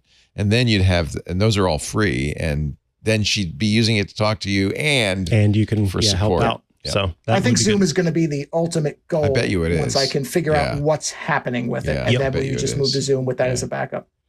Redcon 5 says we have all of our third-party contractors use Screen Connect. It's secure. It works. I used to use TeamViewer, but version differences made it keep changing the goalposts. The problem is, of course, Screen Connect's an enterprise solution, so maybe a little harder to use and maybe a little more expensive. TeamViewer is probably the one that most. Well, I have options, so that's good. So thank you, chat room and everything. Yay, that's great. Now you said you had a Mac question, Joe. Yeah, this is a little bit more specific to like what I do, which is I do a Twitch stream that I do my artwork on. Oh, nice. Part of that. What is it? What I'm doing. I'm guessing it's Ozone Art Foundry, but I might be wrong. It's twitch.tv/The Ozone Nightmare, because I made that for my podcast originally, and now I've converted it over to an art stream. So good. All right. The names are sort of aligned, but they're not exact. The link tree has Ozone Nightmare. All right, I'm following with you. With the D in front, yeah. So for that, I'm mirroring my iPad Pro onto a Mac. I'm not using I don't want the entire, because when you do the native mirroring, it takes over the whole screen, which is what I don't want. I just want like an isolated window with the iPad in it that I'm then using through OBS. And I have a program I'm using now called Reflector, which is okay, but it's very feature light and it tends to disconnect a lot. So I'm wondering, and Mikah, maybe this is no iOS Today question, maybe it's better for that, but if you know offhand something that would allow me to do a third-party program that would let me just take the iPad screen, put it in its own window on the Mac, that then I could use in OBS and connect to it and do the artwork on. So it's just not taking over the Mac. It's just an isolated iPad screen, because I don't think it does that now, right? Oh, so you essentially want to be able to see on your Mac what you're doing on your iPad screen and then have that be served up to OBS as an output? Well, yeah. So as his own isolated program. So yes, his output would be correct. But I don't want it to take over the Mac, because I know now when I've done the traditional one, it just takes over the whole thing. And it's like, well, then I can't do other respond things. to chats. I can't do other things. That's what I want. And Reflector does that. It's just not the best program I've ever used. So I didn't know if there was something that might be superior to it. But like I said, maybe this is an iOS Today type question. I don't know. Yes and no. You could. So if you plug your iPad into your Mac and then you open up QuickTime, I'm pretty sure then you can go and choose file new screen recording, and then you in the little down caret that's down at the bottom next to record, I'm fairly certain then you could choose your iPad as the screen recording that you're wanting to do, again while your iPad is plugged in, and then you can basically use that QuickTime as so the QuickTime window would be isolated then with it within it. Yes, correct. Okay. Yeah, so I would try that first, and then if that doesn't work for you, what you could do is the solution that Rosemary Orchard and I use every week on iOS Today, which it would be a whole change for you. So that's why I don't want to recommend it first, but Ecamm Live, because it does everything that you're talking about, plus it would basically replace OBS entirely. Now it's actually better than OBS, I think. It absolutely, it is 100%. As long as you're on the Mac, it's great. It's fantastic. The only difference is, of course, support. OBS. Yeah, OBS you don't pay for. Right. This you do pay for, but it is. It's got all of the stuff that you're talking about. It's got integration, so your chats would actually be in one of the windows with Ecamm. Like all of it's there. It can stream to YouTube. It can stream to Twitch. It can stream to all these different places. It also has a built-in like interview feature. So you may check that out. I'm not opposed to paying for it if it works. I mean, I paid for Reflector, so I'll pay for it if it works. Ecamm is really so I good used solution. Ecamm a long time ago for my audio recording for my podcast, but I've never tried. You've probably used Ecamm's Skype call recorder. Yes, when I was using that. Yeah, me too. So I used to use that. So definitely check out. It's ecamm.com, and then everything that they do now is Ecamm Live. But try the QuickTime thing first, because it might save you some time and money having to move everything over. But then Ecamm can be your backup. Are you using Procreate on the iPad for your art? Okay. Nice. Procreate. Yep. Yeah, for 99% of it. Yeah. I'm watching your stream from this morning. It's really fun to that's watch. what I was doing 2 hours ago. Yeah. And that was me trying out OBS for the first time because I was using the Twitch beta software. Yeah. And for whatever reason, it just chews the max CPU up for no reason I can figure out. And OBS maxed at maybe 15% at one point. And Twitch would regularly hit 40 and it would spike to 100 and it just wrecked the system. It's and I don't weird know what's because wrong with it. But maybe they've changed it. But when I was using Twitch software, it was OBS. It was a white label branded version of OBS. But maybe they're using an older version, or maybe they've switched to their own software, which would be. They've done some updates to it that have made it what I think is worse. Too bad. So I don't know if they're trying to branch off and they're having problems. I don't know. I don't know what's going on. I'm not technical enough to know, but I just said, okay, I need something else because this is too much of a headache. And literally causing my screen to black screen and reset. That's so terrible. I'm like, no, I'm not doing that. And Scooter X says, if you buy Ecamm now, and this is not spam because he doesn't work for them, although of course Doc Rock does. Doc Rock does. Yeah.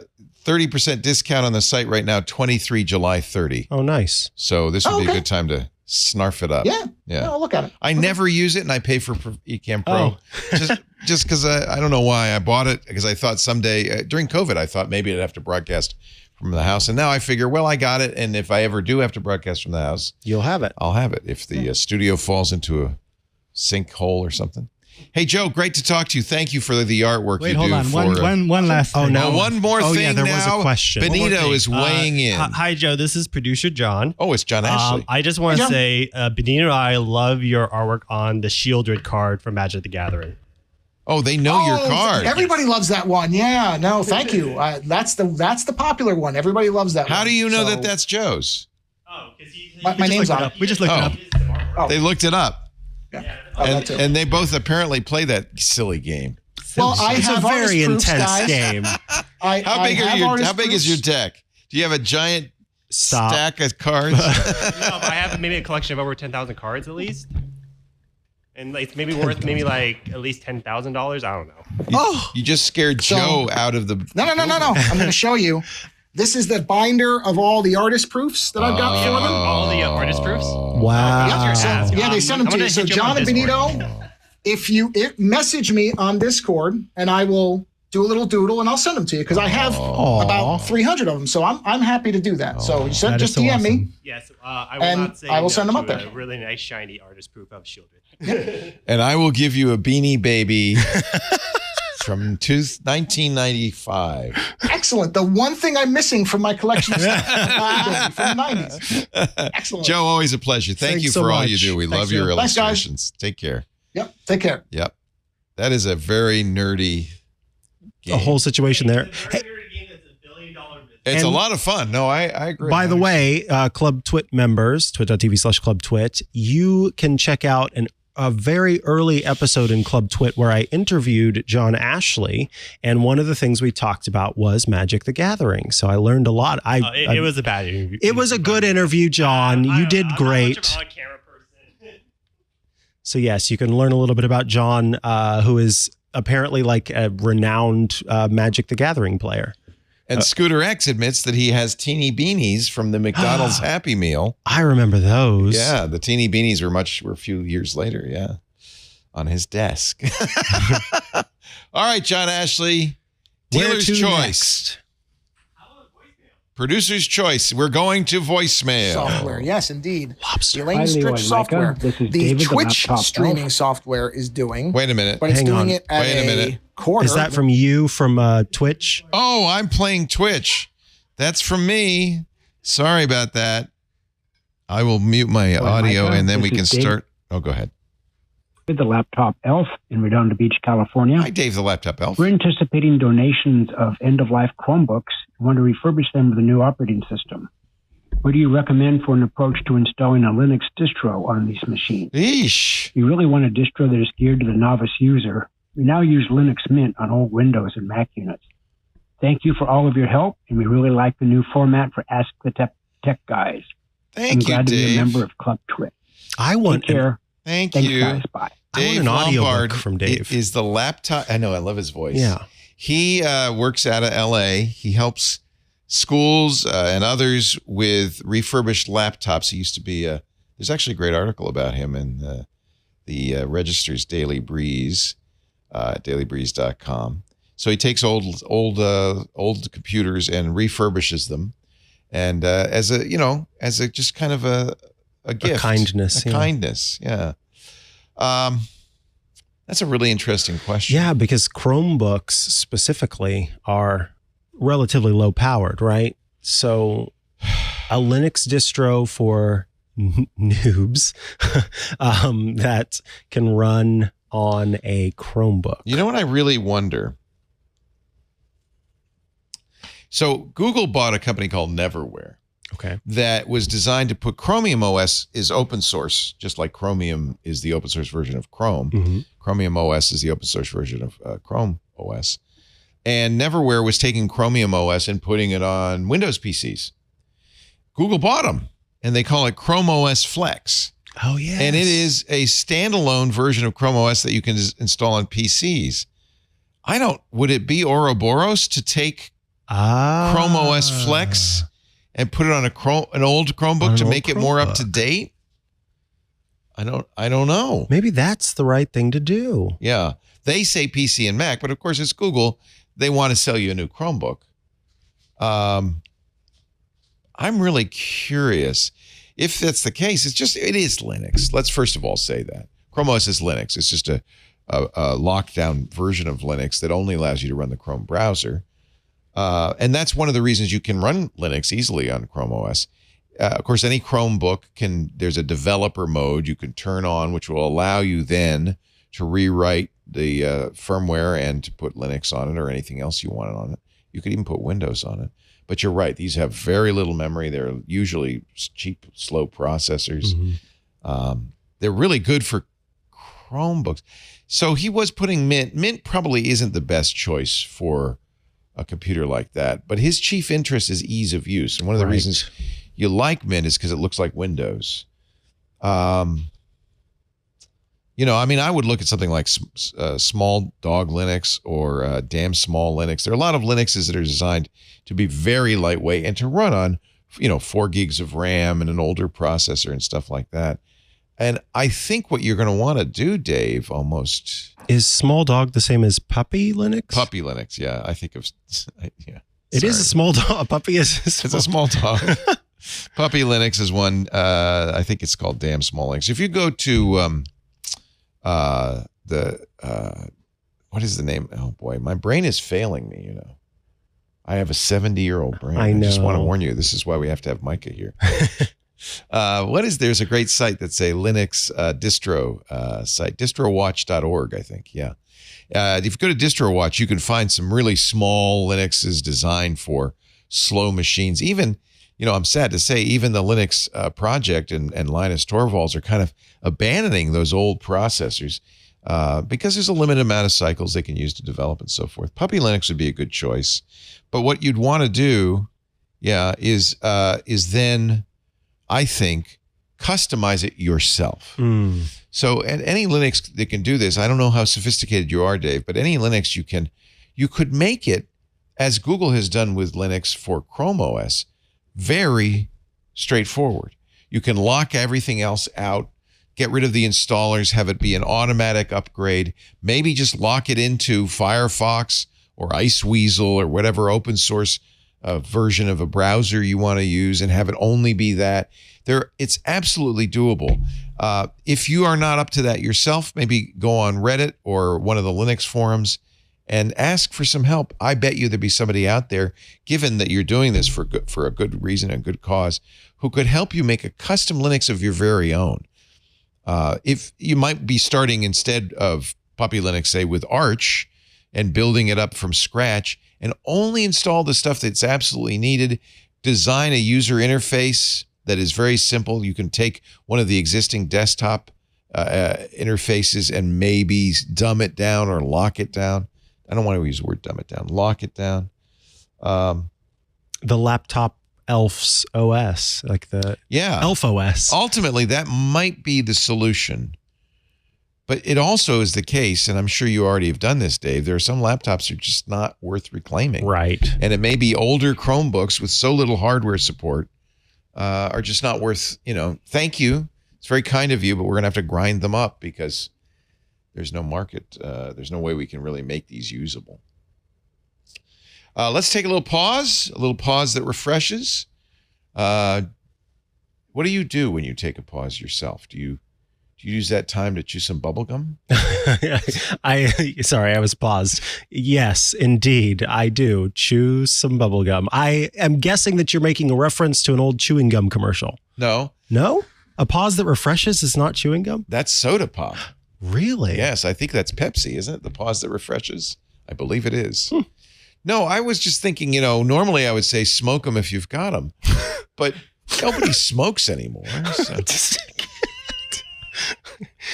Okay. Yeah. I know you don't smoke, so maybe do you do a little, just a pinch between the cheek and gum?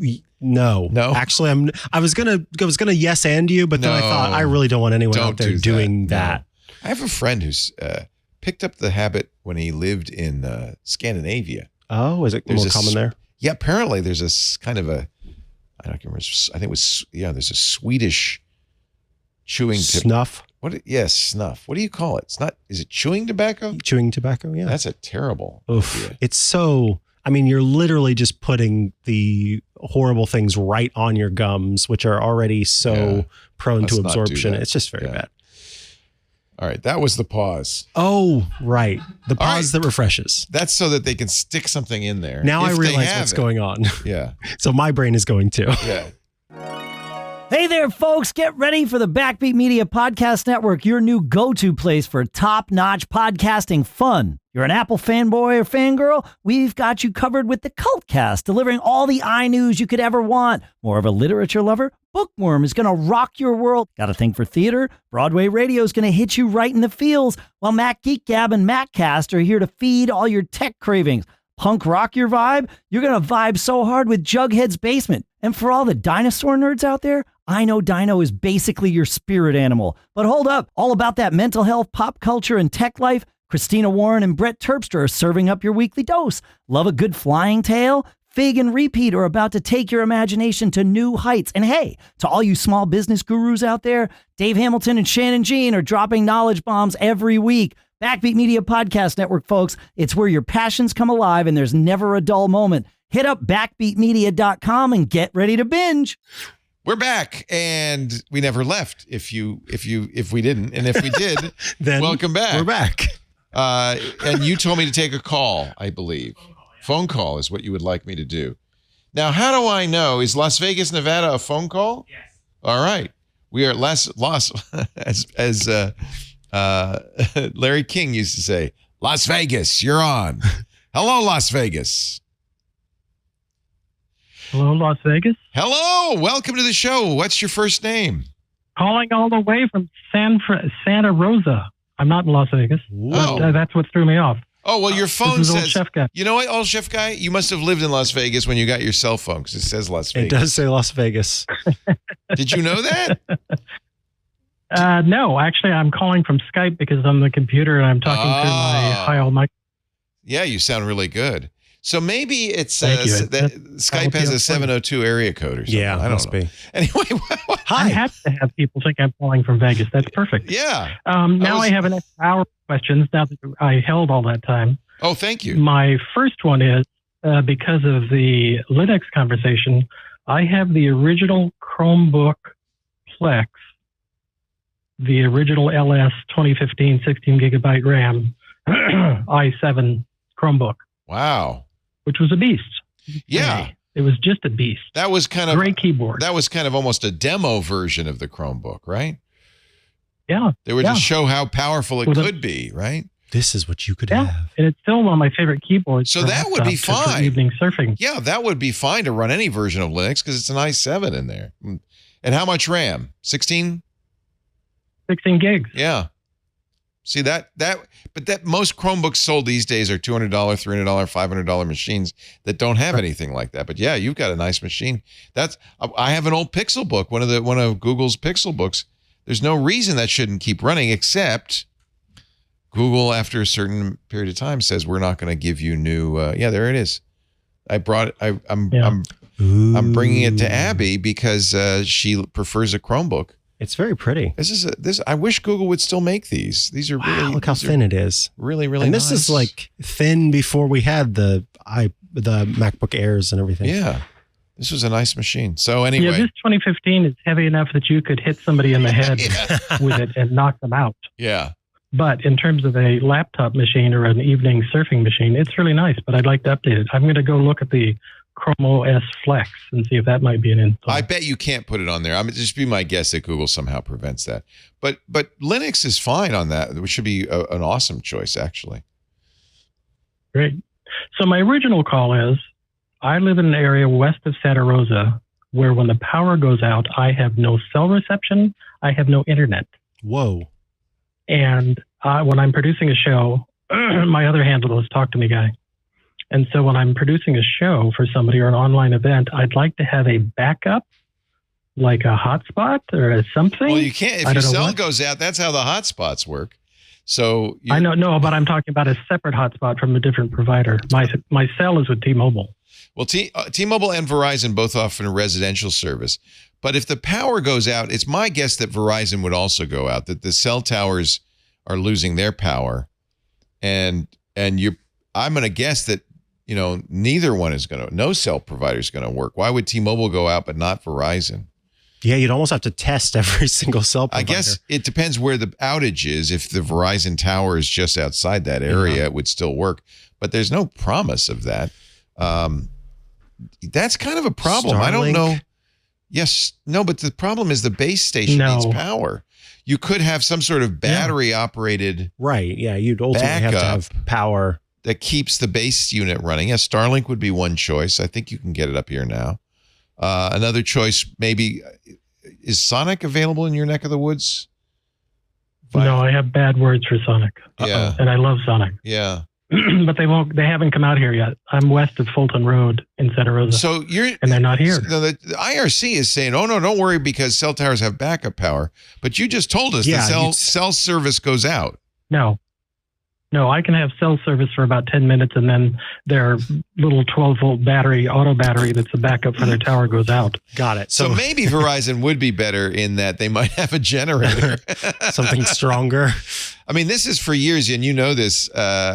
For years, I told people on the radio show, make sure you have a landline because back in the days of Ma Bell, the landline was designed to power itself from the central office, which did have backup power. And so in an emergency, when the power is out, a regular phone would work when a cell might not. But that's not going to help you with your podcast. No, thank you. When I was at Tech TV, we had a generator the size of this room practically in the back, so that because it was a TV channel, right? So that if the power went out in San Francisco, the diesel generator would go and would power the whole studio because it had to be huge to power all the lights and everything. I mean, this was a huge amount of power. Yeah. For redundancy. Even then, I remember one time we're doing the screensavers. The lights go out. Even with this big, you hear the generator, nothing's happening. And the reason I knew we were dead in the water is because we had a jib camera. It's a crane. It's on an arm. And the camera is powered so that the operator at one end can power the camera. And the camera went and started pointing at the floor. And I thought, oh, I guess we're done.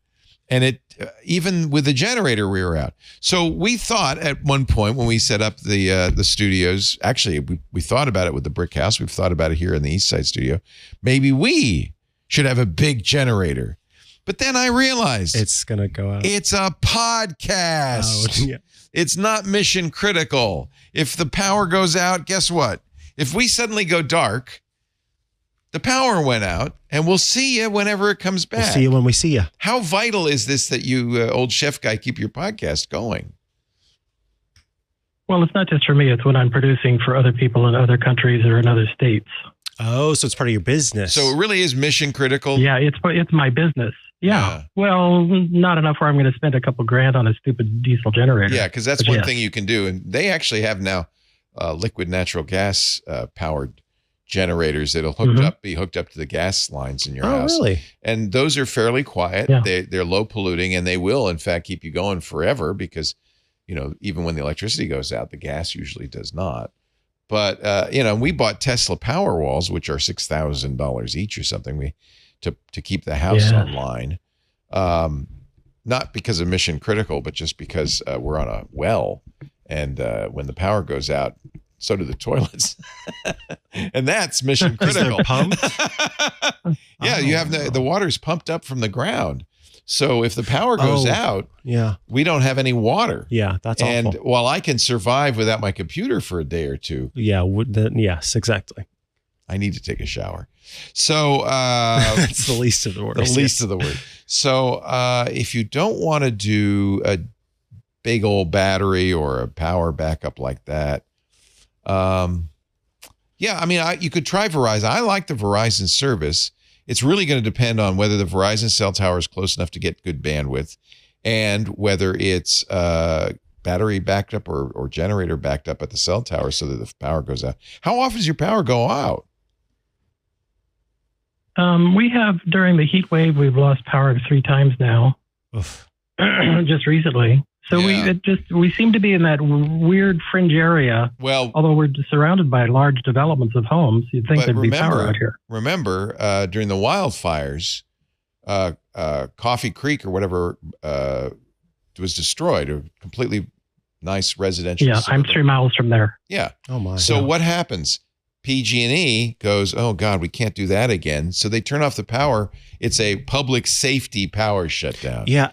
It's not about the power going out. Since some of them are planned, what I would suggest is see if Verizon, because a lot of these cellular carriers, they have a try it for free, like for a week thing. So the next time you hear about one of these actually planned ones coming up, get the SIM from Verizon or the eSIM from Verizon. And during that week where you're going to experience the power outages, you can try it.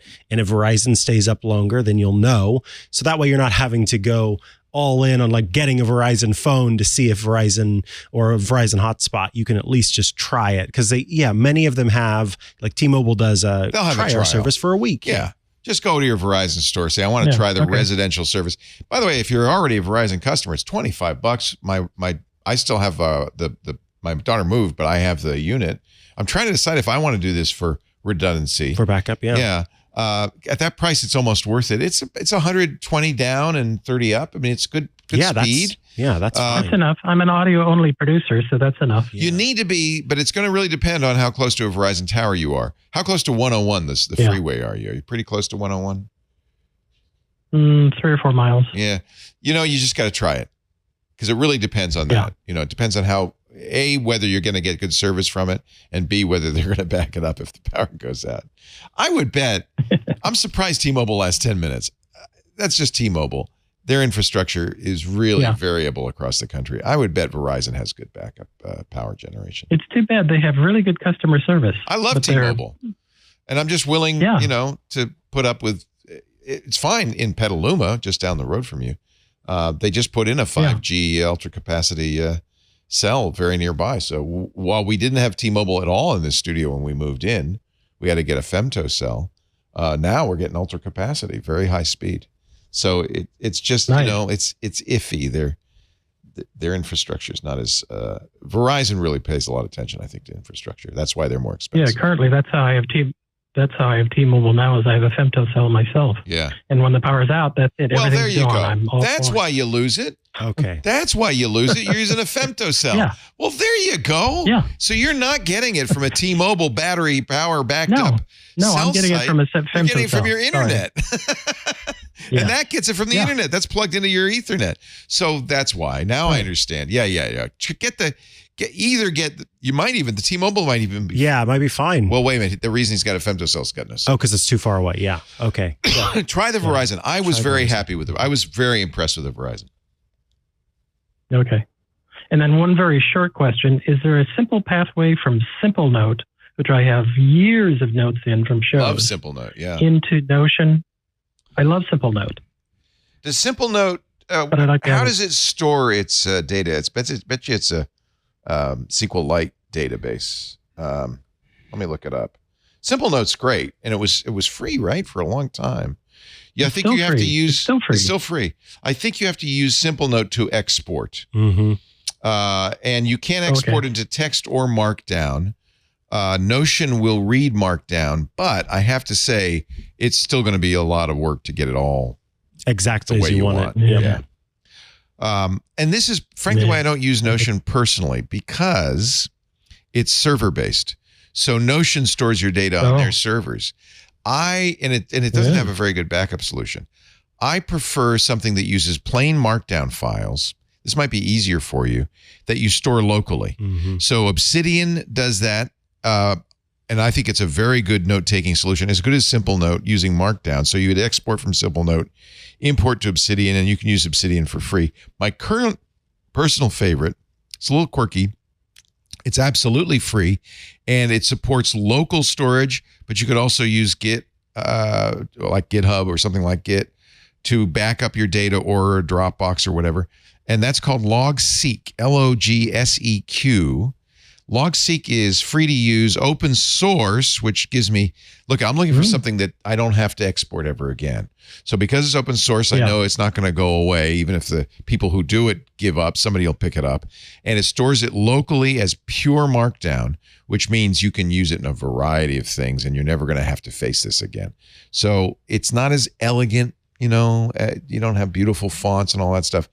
But I would try that. Are you on a PC or a Mac? I'm on a Mac. I produce on a Mac. I use an iPad. I have an Android phone. I would look at Bear. Logseq is nice because it works on Android, Windows, Mac, Linux, everywhere. So look at Logseq. If you want something prettier, on iOS and Mac OS, there's Bear. Do you use Bear? Yeah, they just recently updated it, and it's pretty great. It's really gorgeous, and it does the same thing. Plain Markdown files on your hard drive. So you're kind of, if you're using Markdown, that's just, you're always going to be able to go into something else. Right? And so get the stuff out of Simple Note into Markdown, and then you can try various things. Yeah, there you go. Your assignments today are just because I'd like something that's cross-platform.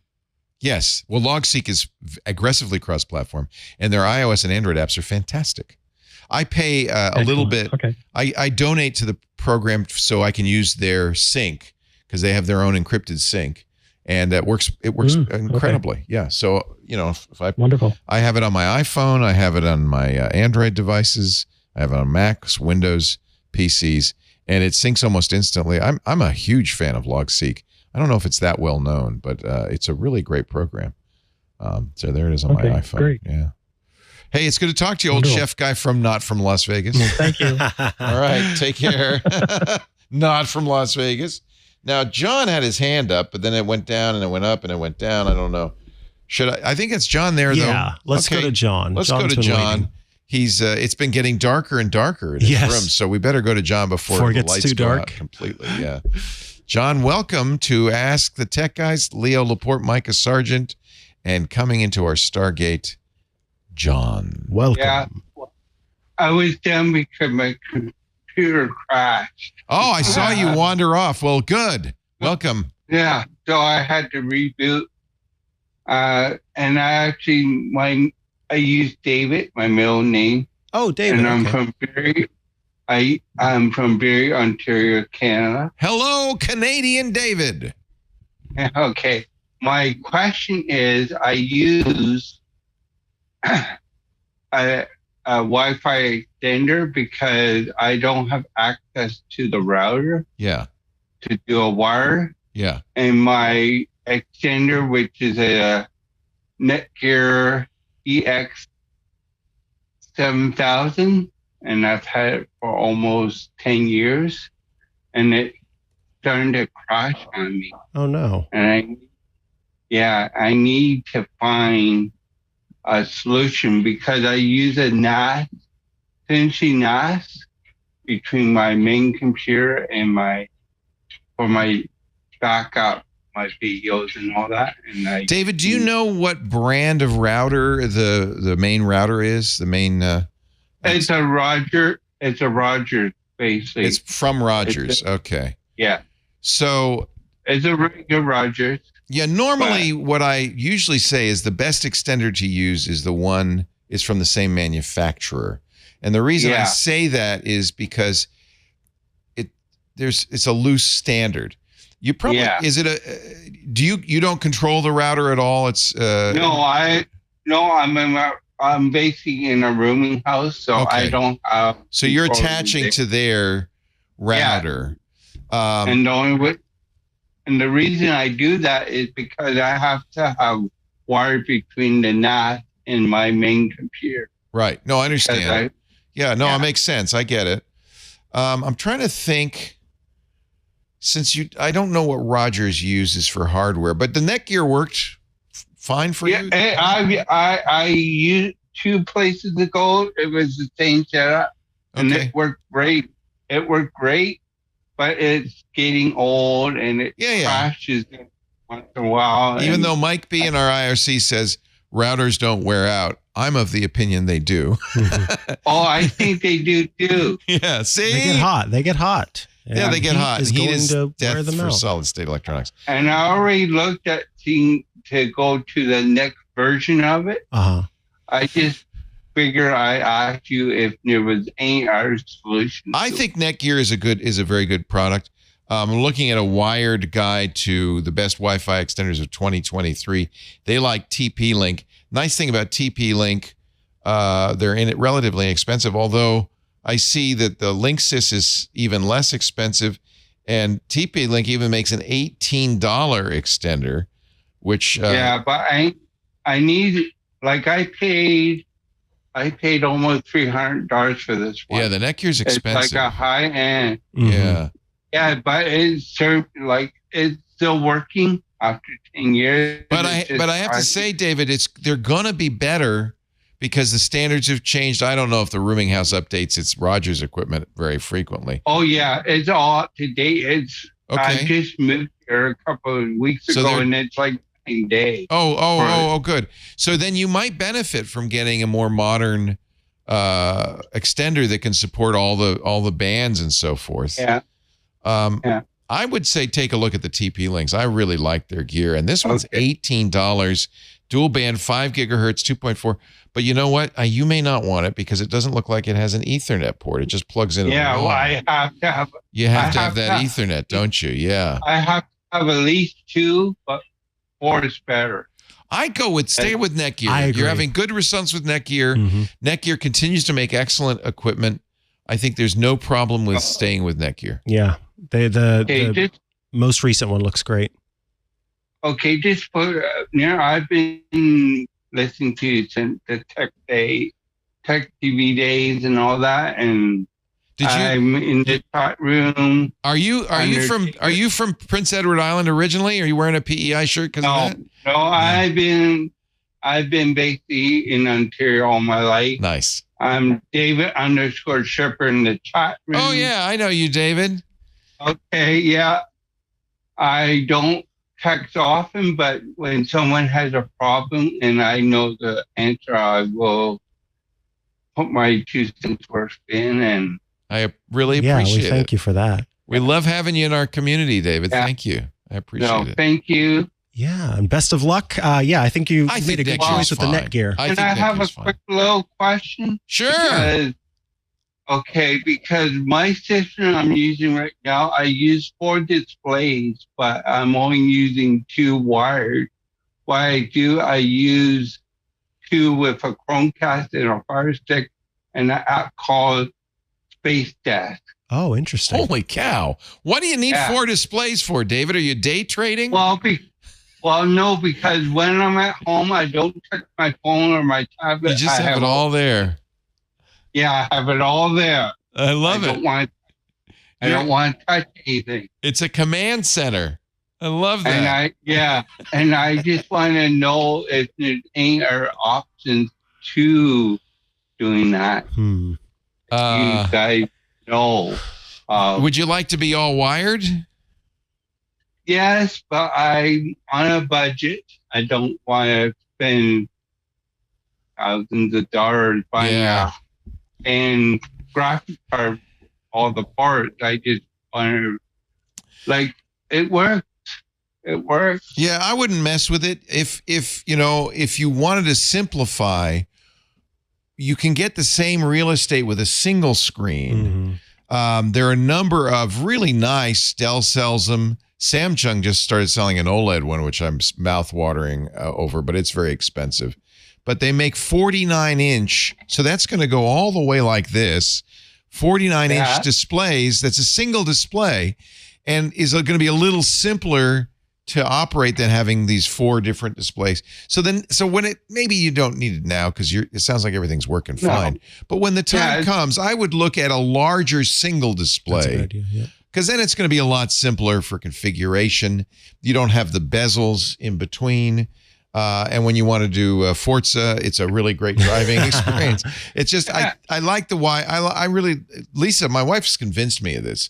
She says, no, I need a 49-inch display. So at home and at work, she has a 49-inch display. And it really is good. At home, I have a 55-inch, it's a TV basically, that is the equivalent of 4 1080p displays, right? Because it's 4K. So that's another way to do it. It depends on whether you stack them up. Do you have them wide or do you have it tall? I think I have a computer table and I have actual clamps that go on the back for the second set. You have the arms, yeah. Yeah. And you have 2 per arm, so is it 1, 2, 3, 4? No, it's 2 set on the actual surface, and then 2 are on the. I see. On the arm. Yeah, so that wide screen. Yeah, I mean that 49 inches is going to give you the equivalent of those 4 displays in a single display. So not now, but when the time comes for a new one, I think that's probably a really good way to go. That way, it's just, you don't have bezels. You can drag a window here, drag a window there, have different places and stuff. But also props to you for the method that you've done. That I love this idea of using these little dongles as means of sending video to those two spots. Because I've been treated back a condo pet, if you can remember that far back. And I had no one to go to, so I had to basically learn. Right. Basically, that was my story too. It was you just start from scratch back in the early days. And try to keep up. People come to me for tech support. Nice. Like I'm a tech support for a small appliance company in this area. Nice. And I've been doing that for 30 years now.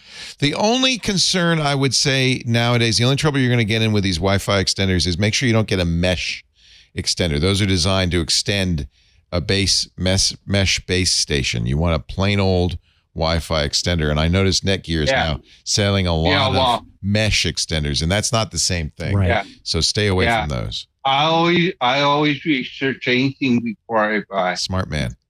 Hey, it's a real pleasure meeting you, David. Finally, after all this time in the chat room.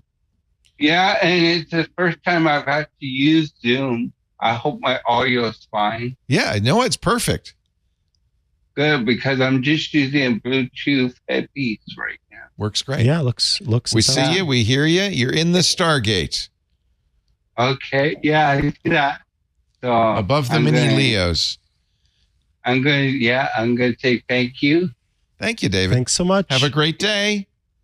Okay. Take care. We love our Canadian viewers. Indeed. I found out that these little Leos are online. You can, if you want to download and make a bigger one, Patrick was cheap with the PLA. If you want to make a bigger one, who designed it? Do we know? He designed it using Hero Forge. He designed it on Hero Forge. So you can go to Hero Forge. They'll actually print it for you. Yes. So, or you can get the design and print it yourself if you want to. So I don't know. Well, we can get the link from him because they're basically, you can share it from a custom link. And so we'll get the link from him. And let me, in the show notes. I want to show it to you because it really looks good, but I don't know. Pretty cool. If I can find it. Let's see. Let me see if I can Google Hero Forge Leo Laporte. Andy and Akko did one too of remember Jim Dalrymple? He did a really nice Jim Dalrymple at Hero Forge. Do you have Slack or something open over there? Because I can send you the link. I have sounds like Slack. he has too. I have Slack.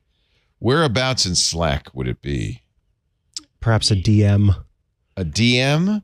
A direct message from John Ashley and Mikah Sargent both. Yes, we're covering our bases. There you go. Here's the Hero Forge. See, I have the screen of little Leo. Let me accept. And it's downloading because it's a big model. Oh, it's a slow download. Maybe a bunch of other people are trying to get little Leo. They might be trying to get little Leo. All right, as soon as it loads in, I'll do that. Voicemail, email, break. We could do that. Break. There we go. We'll be right back with Little Leo and Hero Forge after this word from our sponsors. Here it's heroforge.com, and it is Patrick Delahanty. He designed this. Doesn't look at all like me, but it's okay. He's sitting on a ball and he's wearing a twit fez. That's all you really need to know. Look at that. And I believe you can you get it? Yes. In color though, is what I want to know. You can. There's like an option. Yeah, look at this color plastic. Mm-hmm. XL color, 3D coded printed color. I should get a few of these.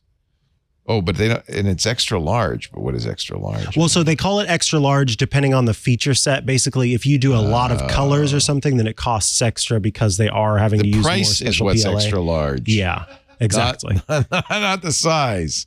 Okay, well, I'll order one, bigger one. You know, they also come in bronze and other metals. Does it come with a 25-sided dice as well? What's the deal there? It's showing you the size. That's the in size. comparison to a 20. You know all about Hero Forge. Yeah. Are you a Hero Forge guru? I am a Hero Forge guru. I didn't know that. Yeah. Oh, very cool. All right, I'm going to reach back. It's the reason this site exists is to create miniatures for like Dungeons and Dragons. Oh, so they're all this size or yes, exactly. Yeah. That's the proper size for playing different miniature games. But that's actually not easy what he did, because typically you've got elves and humans but they're all, they're wearing adventure gear for Dungeons and Dragons. So the fact that he was able to create a modern person sitting on an exercise ball with a fez on is actually... Well, Andy created a Jim Dalrymple with beer bottles at his feet. Yeah, beer bottles, that's easy because you have a lot of adventures drinking beer. Like you could have a dwarf craftsman who makes beer on the side or something. Every adventure starts in a tavern, Leo. Yes. Every adventure starts in a tavern, says Benito. And again, John Ashley printed it upside down. I swear to God. Twice now? Twice. Question for ATTG from Jimmy. Jimmy Dalrymple. Hello, Leo and Mikah. Thank you for doing various shows. And I enjoy them all. Good. Thank you. Do you have any suggestions for an expense tracker and record car maintenance items for the iPhone? I mean, everybody uses Expensify, and there are car trackers too. He says he's been using Car Report for Android for the past 5+ years. It's worked great, but I recently switched to iPhone, and I'd like to continue car record keeping. Wow. Thank you for considering the question in advance. Jimmy from Texas, yeehaw! He says, I'm reading. P.S. Still in cowboy mode. Took my kids and cousins on a train ride yesterday to the Fort Worth stockyards and bought me a big hat. He's big hat and cattle. All cattle. Jimmy from Texas, yeehaw. I have, and maybe you do too, Jimmy, an OBD2 device plugged into my OBD port on my car. Mm-hmm. All modern vehicles have that port. If you look under the steering wheel, it's usually down there. And it records a lot of the stats like mileage and so forth, which then has an OBD2 tracker app. There are quite a few of those on iPhone that makes the car record keeping easy. Of course, you could add maintenance and stuff. Did yours come with your vehicle or did you buy this separately? One. Okay. Yeah. Because, and I saw on Reddit that there was somebody was going to make, now I have an EV, which doesn't have as many stats, of course, as a gas vehicle, but somebody was going to make a Mach-E software tool that worked with the OBD2. Got it. And they still haven't, but I've got the, you're ready. I'm ready. But almost, this is an interesting thing. I have to say, that's one category I have not explored on iOS is car. I've got house records. I've got basically everything else. You don't really care. Is that what you're saying? That is what I'm saying ultimately. Yeah. But now I care because I'm interested in what's out there. There are at least 20. I've just done a search. OBD2 phone device tracker apps that you can run on your iPhone. I think I used Dash Command for a while. Now, I don't know if you have an OBD2, but I think that I would look at that because it tells you what the lights mean when the lights come on. Exactly. It's very handy. It gives you lots of information about the efficiency. I've seen this one, Blue Driver. It's an OBD2. So what happens is your phone pairs to the device that's plugged into your OBD2 port. Now, remember, you're going to have to pay extra for the OBD2 hardware, but then we'll record it, and it's pretty cool. Now, and I used to do this for years. I did it on my ICE vehicles. I think I used Engine Link. You should also look at when you look at OBD2. I'll show you the one I bought. When you look at OBD2 dongles on Amazon, many of them have their own software. So, and often because you bought the $90 device, you're going to get a free version of the app. So it may be better to figure out which OBD2 dongle you're going to buy. Let me just search my orders and I'll show you which one I got.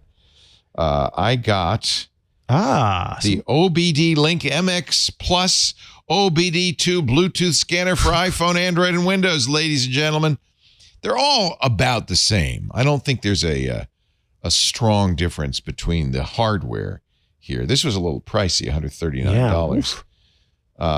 But it really gives you a lot of information about what's going on in your vehicle, including, you could put it up on your dashboard. You'd see it speedometer. Oh, it's got all sorts of information. And then they do offer an app for that one. So Simply Auto is one that the chat room likes. I just saw that. That actually, it's got the service reminders. It's got your fill ups if you're looking. But you got to record everything manually, right? Yes, exactly. Yeah. So there certainly are, and you're already doing something manual on Android. This is one that's on Android, but is also now on the App Store. So that's one somebody likes here. I just like the idea of not having to do have it all just too much stuff manually, right? You still have to do, when you go into the service and stuff, you'd still have to do that. I just use the little sticker. Yeah. The little sticker on my car that they give me that says, come in now, it's time for a service. I have an electric vehicle, so whenever I get that postcard that says you need an oil change, that's when I go in. No. Scooter X says he uses Simply Auto. It has every vehicle service and fill up. I even imported the data from previous apps I used on my Newton message pad. Wow. Scooter, you've been recording data for a long, long time. And I would love to know, how often have you needed to use that information and how did it help you? I'm not asking that aggressively. No, because you I'm keep track of crap curious. too. Yes. Crap. Your crap in your house. My house crap. I know this one. I've used this one before. This is actually very good. Mile IQ. This is for if you want to deduct for business. I don't like travel these and stuff like that. Because a lot of them are using your GPS data. Yeah. And that's how it works. Grosses me out. Yeah. So maybe there's a little more privacy with an OBD2 dongle. Especially yours where you paid more so it didn't have fees and stuff. Yeah. So you're not tying it with an account where you're continuing to pay. Right. But Mile IQ might be another choice if you don't. If you're okay with it, you're going to be turning on tracking. They're going to sell your location information to data brokers. And then the CIA. NSA will Yeah, buy the it. NSA, yeah. Simply that's Auto, okay. though, I think that seems like a pretty cool app with everything that someone who tracks this stuff would want. Scooter says, I look at it to see when I last replaced a lamp or services. You know when I last replaced a lamp? Never. What? Okay. I guess we're just different kinds of people. I guess, okay, in my old car, I would always have one of the headlights would end up going out after X amount of time. And if I had been keeping track of it, I could see if it was happening more often than it should. Yeah. In which case, then I could go, oh, this is some sort of electrical error. What's the oldest car you've driven? The oldest car, a 64 Chevy Impala. That's pretty old. Yeah. My dad's 1964 Chevy Impala. So that's where you might have to replace stuff. Yeah. A lot of stuff. I think when I was in college, I was driving a 64 Opel Kadett. Oh. I think it was 64. That was the year LBJ beat Goldwater. That was the year. Okay. What else? What else do we have to do, John Ashley? I think John wants us to do a Zoom/phone call. It looks like we have a to Zoom Bandit. call. Yeah, Bandit. I think Bandit should be our next caller. What do you say? Bandit, come on down. Bandit's in West Palm Beach. Okay. Beautiful. Allegedly. Allegedly. We don't know. Yeah, that's right. That's just what your phone says. Hello, Bandit. Hello, can you hear me? Yeah. Welcome to the show. Are you in West Palm? Yes, I am. Nice. What's up? I've got a question for you. By the I have way, a say hi to 2012, Smokey for me, MacBook. okay? Sorry, go ahead. I've got a 2012 MacBook Pro Retina that I'm going to need to replace soon. Yes. I'm looking at a Mac Mini because I don't really use it as a portable device, but I don't want to pay Apple's high cost on storage. So can you guys recommend some sort of external storage device that would give me close to the internal throughput of Apple's storage? So there are a few options that will get you somewhat close. Obviously, we're always going to encourage getting as much as you can internally. I think Leo's probably going to mention some very well-known brands. And very expensive. I want to mention one that I trust quite a lot and have used so many of their products. It's called CalDigit. And I love CalDigit. And CalDigit. Do they make hard drives? They do. They I make didn't know that. these little hard drives called Tough Nano. And so they've got a Tough Nano, and then it's a smaller one and a bigger one. And their write and read speeds, it's the Tough Nano and the Tough Nano Plus. Their write and read speeds are incredible. Capacity goes up to 2 terabytes, and they are tiny little drives that you can kind of carry with you wherever you need to. So I did want to get in a mention for CalDigit because I've used a number of their drives over the years and continue to, because they still work. They still are great. They're super fast. But Bandit has a need for speed. A need for speed. And I have to say, most of the inexpensive drives are going to be USB. They might be USB 3.2. Your Mac, you're getting a new Mac Mini, can handle Thunderbolt 3 or even Thunderbolt 4, USB 4. The faster the drive, the faster the connection, the more likely you won't see a difference between internal and external. I think that's, by the way, not a bad way to go, because one of the advantages of these externals is if your internal drive fails, you just reboot, hold down the option key, boot to the external drive. And if you've been using Super Duper or Carbon Copy Clone or some other tool to keep it up to date, it's identical to the internal drive. You have zero downtime. And so for mission critical environments where you really can't afford a dead hard drive, that's a nice backup. It's not only a full backup, it's a backup you can boot. I'll show you what I use. It's not cheap, but it's not super expensive either. This is from Otherworld Computing, so they're designed for Macs. And this is a Thunderbolt, which is why it's relatively expensive. A container. It's only $250, but that's without any storage. So $250. It's you could put up to 4, NVMe M.2 SSDs in there. Wow. So those are going to be fast. And because it's Thunderbolt, it's going to be nearly as fast. It will not be as fast as internal, especially on the new M2 Max. They use storage that's kind of on the chip, so practically it's on the motherboard directly connected. So it's super, super fast. But this would be, one of these basically, if you get a Thunderbolt 3 or a Thunderbolt 4 device, it will be as fast as you're going to be able to get external, and it will be certainly fast enough to boot from and use. But you're going to have to make sure you put SSDs in there, not spinning drives, to take advantage of this. This is what I use. I really like it. And because you add it, you can get it unpopulated for $250. So that's just the enclosure. And then you add the M.2 drives. I had some lying around, so it was nice. So easy it didn't end up for me costing you to do it right. It has its own RAID software. I did not use. Apple has its own RAID capability. I used the built-in Apple RAID capability. It's not. I mean, what do you mean by cheap? I guess is the question. What Mikah suggested will be a lot less expensive. That'll be $100 for the drive. Yeah. For everything, but it won't be as fast. Although I've run betas from these Tough Nanos before, and yes, it's not going to be Thunderbolt speeds, but it was still pretty good. Looks like you might be cutting out on us. No. Yeah, we're having a little bandwidth problem. I will show you what Scooter X uses. Go ahead. Now we can hear you. Otherworld Computing makes relatively inexpensive single drive enclosures that are Thunderbolt 3. That's about the price range that Yeah. This one, depending on what SSD you put in it, is as little as $400. He boots from this, he says. And you're right. Anything with but the problem is Thunderbolt is so much more expensive than USB, and that's what's really frustrating. It is so frustrating. I don't know if that's a licensing thing or a technology thing.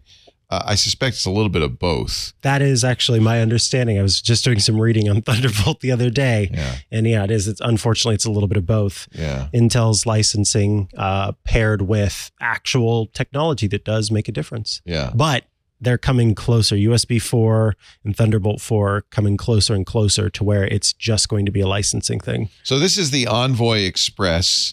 This will get you for $400 for 4 terabytes, which is a lot. You probably could just put a terabyte in there and it'd be $200. This will get you 1,553 megabytes per second. The one I was talking about, the enclosure, is up to 2,800 megabytes, 2.8 gigabytes. That's double what you would get with the CalDigit option. And that's fast enough to really use full time.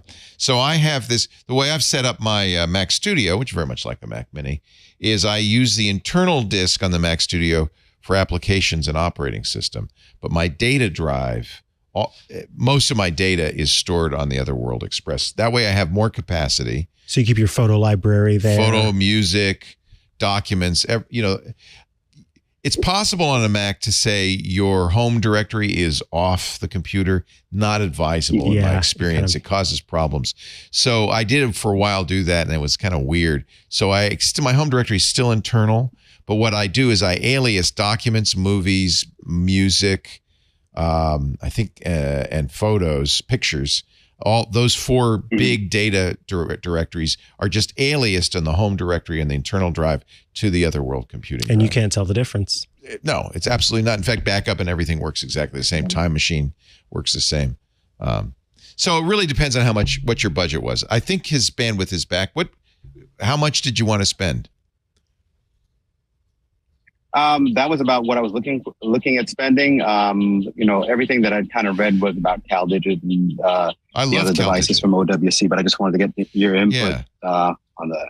Yeah, those are 2 really good Mac-focused companies. They're Mac-focused. And they make excellent hardware. I use a CalDigit Thunderbolt 3 dock that we had to wait months to get, but it's really great. The best that there is. And really expensive. And yes, that's the technology that you're paying for, the Thunderbolt technology. If you're willing to use USB 2 or USB 3, it'll be a lot less expensive. By the way, no, definitely wanted to do with Thunderbolt. Yep. Yeah, I would say, since you said bootable, yeah, I would say that's the way to go. It's really nice. And it also, the one I have, the OWC Express, has a display port in the back and another Thunderbolt port. So I actually drive my monitor off of it. Nice. So there's enough bandwidth on that pipe that you can both have a hard drive and monitor coming off of that. Excuse me. Hey, Great thank you. question. Appreciate thank it. you.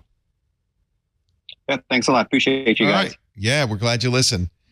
What was his name? Bandit? Bandit. Yeah, glad you listened. Bandit. It's great to talk to you. Take care. I won't make the Smokey joke again. I should have saved it for the end. Yeah. I should have saved it. See, timing's everything in comedy. I should have said, and say hi to Smokey for me. Now who's next on the show? Edit that. Edit that. Can you edit that? Can you fix let's make that? It sound like that. John Ashley says no. I cannot. One more. Let's do another upside down email. What do you say? Let's I love do these. It's like a puzzle reading these upside down. It's good for my brain. Oh shoot, he printed this one no, out that one's right. correct. iPad purchase question. Oh. This is from Michael. I'm a high school teacher. I have a 6th generation. This is the same person? It's the same one. We already answered this. Wow, that's good. He emailed and he really wanted to make sure. Yeah. Now let's see if this one's upside down. Oh, it's not either. Oh, this is a good question. Something you said on episode 1984 last week, right? We're in 1985 now. Won't be like 1984. Reagan is president. No, who's president? 1985. So Reagan, yeah.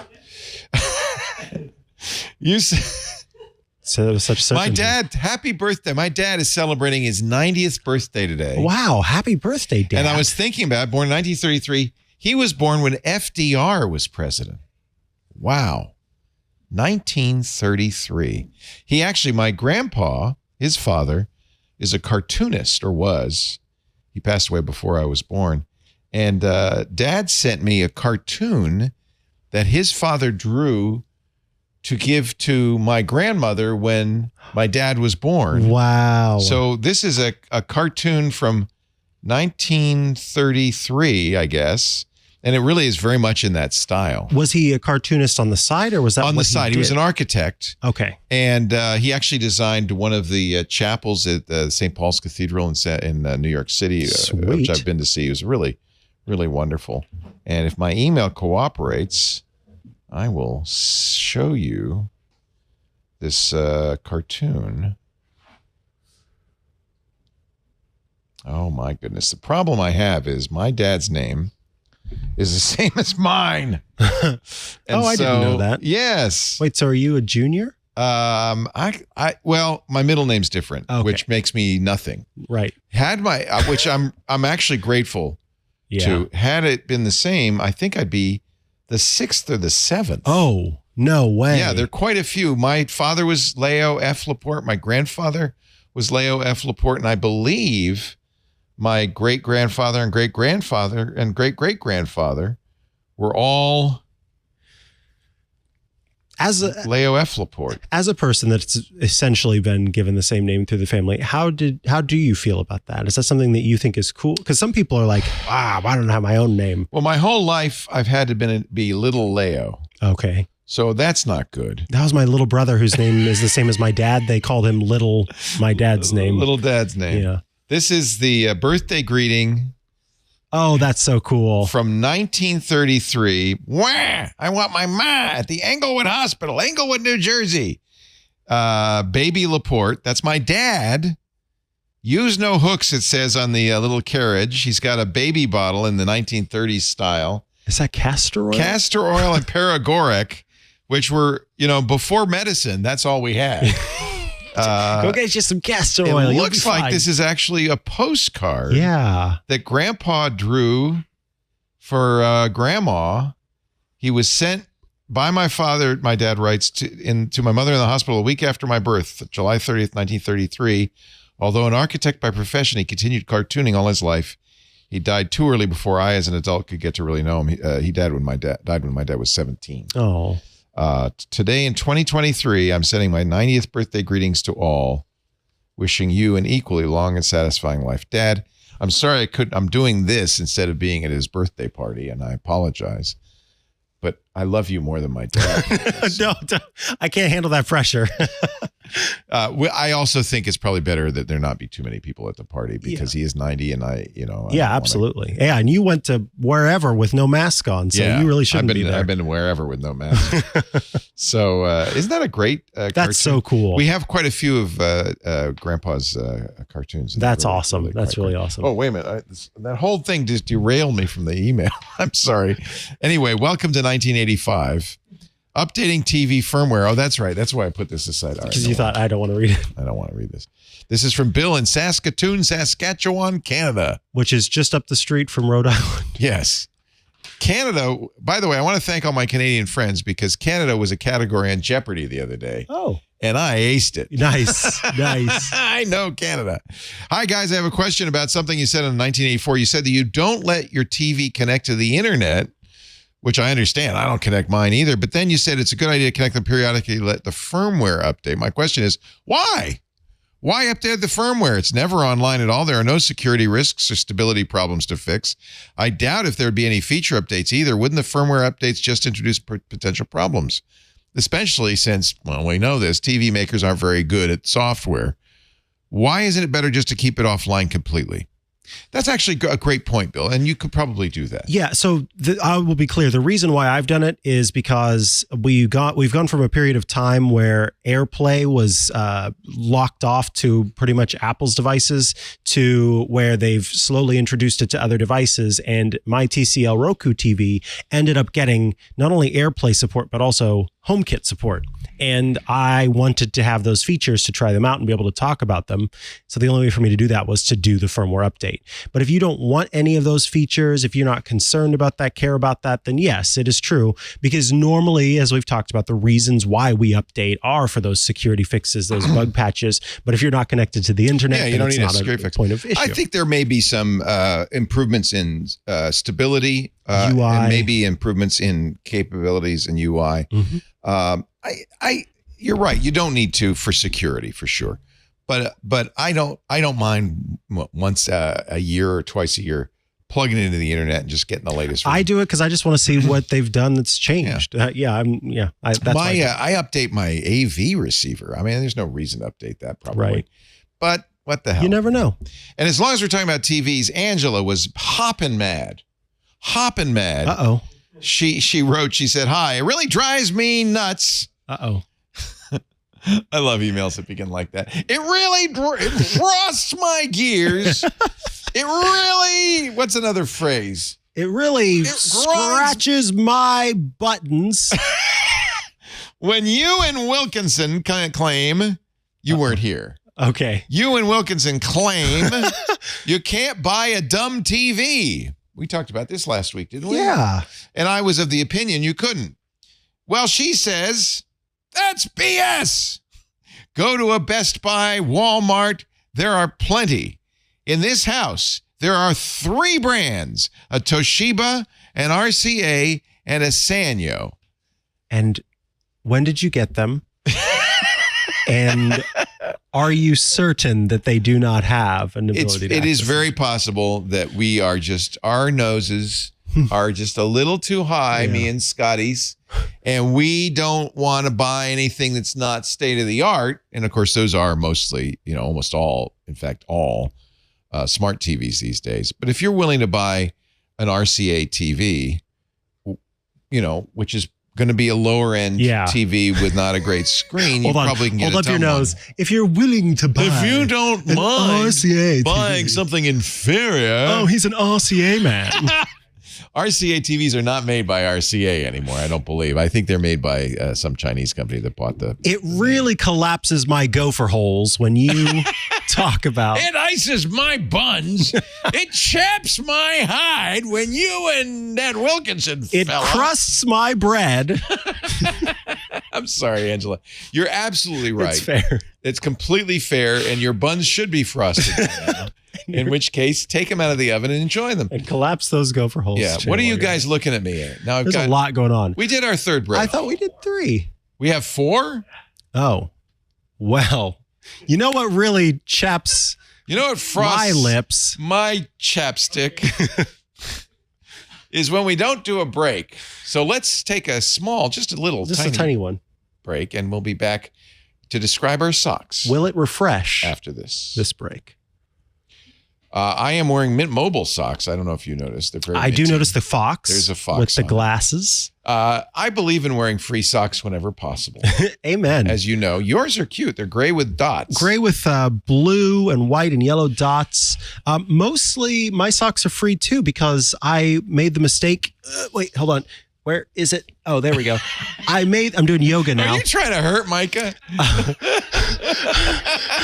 I made the mistake of telling people that I like cool socks. And they send you And so socks. now every Christmas, my whole family, it's not a mistake. No, I that's really a do. good I gift. love getting socks. I do. It's, I think this is where I think you're a really great human, because I know what's going on. In your mind, you're thinking, my family struggles to figure out what to give me, and I don't want them to suffer. Exactly. So I'm going to give them something, it's inexpensive, it's fun. They know then that I will be happy, even if you're not. And this lets them off the hook. Truly, that is the behind the scenes. I know that. Yeah. I know that. He's a good person. Because it's hard, like for us, it's hard for people to shop for us because what do? We do a lot of research before we buy something. Yeah. We tend to try to go for something that is of a certain quality so you're not having to buy multiple.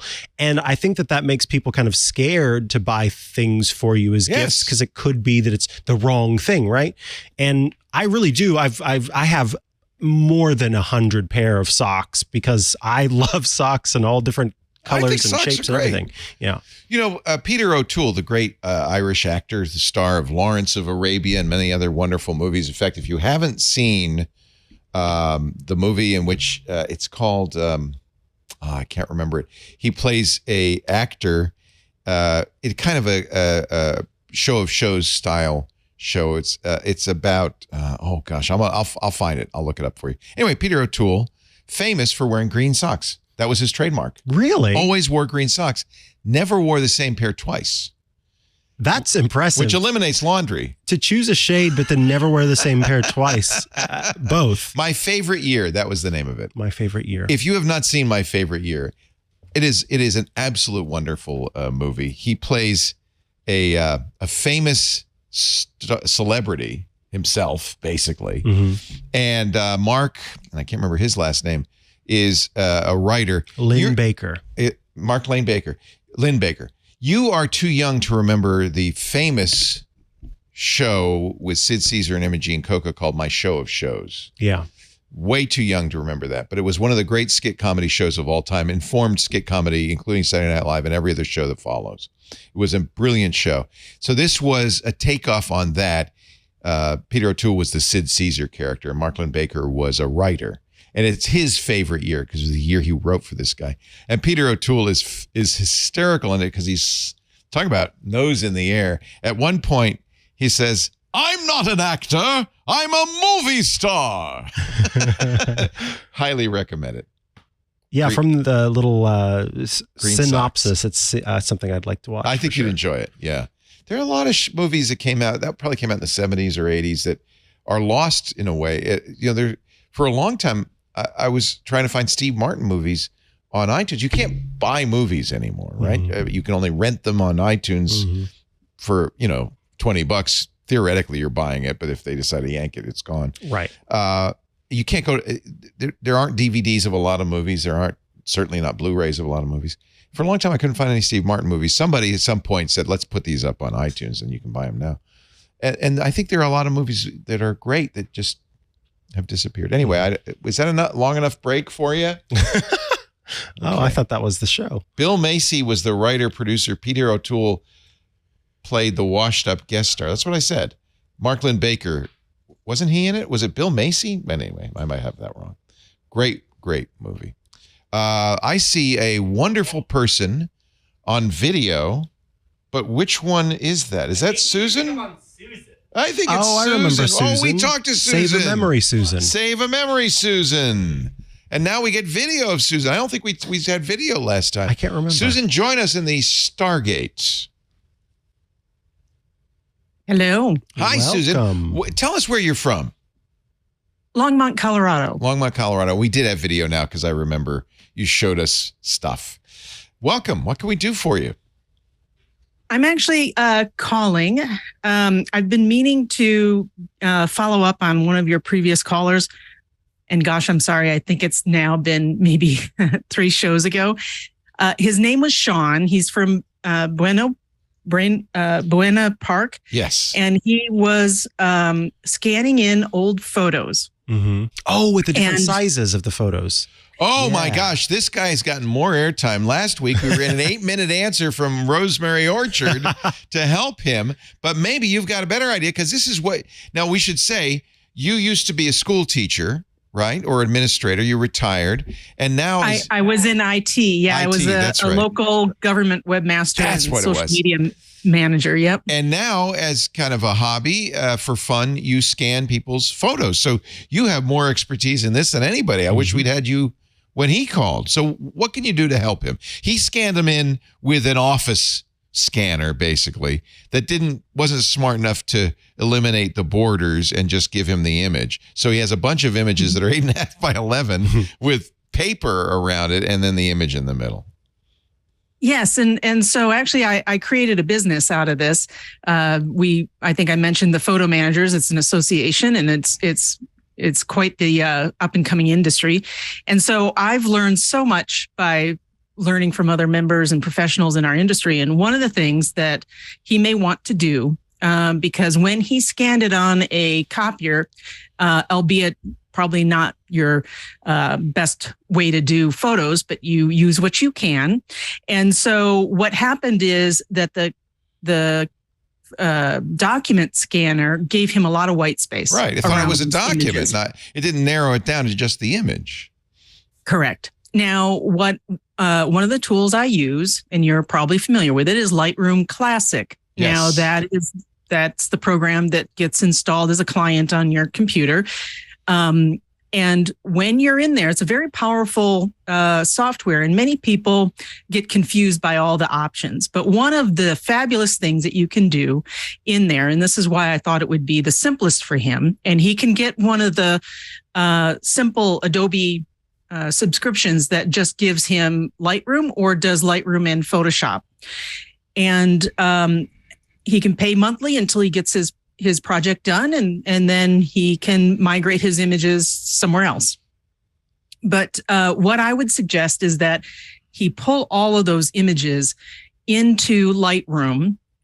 So make a copy of wherever they are, copy them into a new catalog.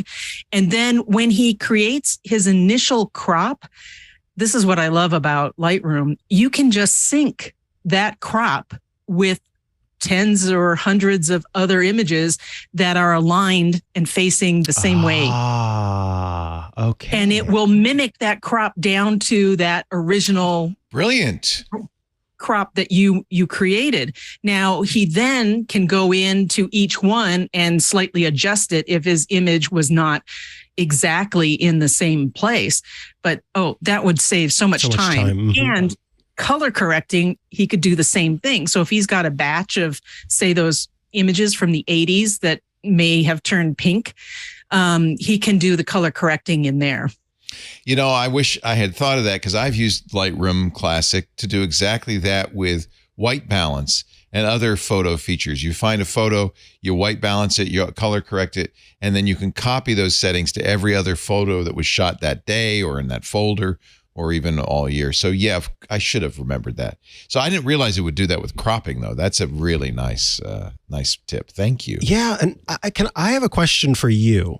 I have heard a number of people who have said that the way that they get old photos into a digital form is by taking a photo of the photo. They'll use a DSLR and take a photo of the photo. And you just mentioned that the way that he was doing it using that scanner was not the best way to do it. What is the best way to digitize a photo, and why do some people take photos of photos? Doesn't that run into highlight issues? Well, I have a camera scanning station. So I have a very high-end Nikon D850. And so I am taking a picture of it. Yeah, we talked about that. You use an easel and you have lights, so it's consistent lighting. And then you Correct. can easily take a picture off a stack, put it on the easel, take the picture. Next. Exactly. It's much faster. And then I have a light box for my slides and negatives that people may give me. Good. Now, one of the things that, I always tell people, use what you have. And if you can afford to do a little bit better, I would get an Epson flatbed scanner. I think the V660 or something is the latest model. I don't use a flatbed. I really, once you use a camera scanning setup, you don't want to go back. It's so much faster. Yeah. It's instant. It is flexible, and I can change my level of where the camera is, so it can zoom in on a slide or go all the way up to the top, and I can capture 8x10. And if I've got photo albums or say 12 by 14 size images, really large images, then I take 6 images or more of it, and then I stitch it together, and you can do all of that in Lightroom. And so I tell people, use what you have. And of course, he was using his document scanner from his work or wherever, and that does an okay job. And of course, some of the older things, your older images have a lot of noise, and they may, depending on the type of film he used, may not be as sharp and clear as you're used to from your iPhone or Android phones today. But there are apps out there that they advertise on a lot of social media sites where you can download this special app on your phone and take an image of it. And so I just tell people, if you're really concerned about having a backup of a print, do whatever you can to get a copy. Yeah. But if you're not in a hurry and you can hire a professional, then we recommend, of course, hiring a professional, because you will get a really good quality image, and we backdate them. I think I mentioned that to you. We do a lot of things that your general user may not. What's your website? It's saveamemory.photo. And I just wanted to tell you too, as another just comment, I have always wanted to do a podcast. So I wrangled another photo manager, she and I, thank you. So she and I are going to be doing Inside Photo Organizing, a podcast for DIYs and pros. Wow. Congratulations. So thank you. I'm very excited. I've been listening to you, Leo, for ages, as I've said, and my mind's going, well, I'd love to do that. I love to talk to people. I love to answer their questions. And so I'm just hoping that, it grows and people are interested in learning from us and hearing about the latest technology and maybe some of the gotchas, like when Costco stopped offering their digital scanning solutions, or Shutterfly got rid of their team sites, or Amazon changes their policy on their file structure or downloads or whatever. So we hope to talk about keep that stuff too. Okay, cool. Yep. Saveamemory.photo. And do you recommend the photo managers? If you're serious, yes, if you're serious about curating and archiving and backing up your memories, whether that's physical photos, digital photos, it can even be physical items. We show you how to, capture and document artifacts, or, those tchotchkes that people may have purchased along the way that are important to them, and they want to pass it down. They can document it so that should the awful thing happen and your home gets destroyed, or somebody enters it and steals your computer, you have your information backed up. And so the Photo Managers is a great resource for a lot of great training. We have annual conferences. And if you're looking for a business because you love photography and technology, that's what I gravitated to. So great, Susan. Awesome. Saveamemory.photo is your site, and that's probably the first place people should go if they want a little bit of help. You can book a free consultation there. And what's the name of the podcast going to be? Inside Photo Organizing. So we have our first trailer out there right now, and I just finished mixing using Adobe Audition our first episode, which will drop August 1st, I'm hoping. Oh, we'll call back when next month. Well, actually, August 1st is day after tomorrow. So Yes. There's Oh, your I found plug. I found it. All right. I'm There's your subscribing. plug. Subscribe in your favorite podcast player. And there's one more question we have for you, Susan. The chat room's dying to know what that good boy is back there. Yeah, the pup. He seems like a very sweet, patient fella. That's Abby. Oh, she's a he. She's a she. She's so sweet. Abby. That's my daughter's name. Oh, Abby, you sweetie. Oh, she's such a good girl. Who's your good girl? Who's your good girl? She's a good girl. Oh, that's great. She just turned 11. Oh, one of my dogs just turned 11.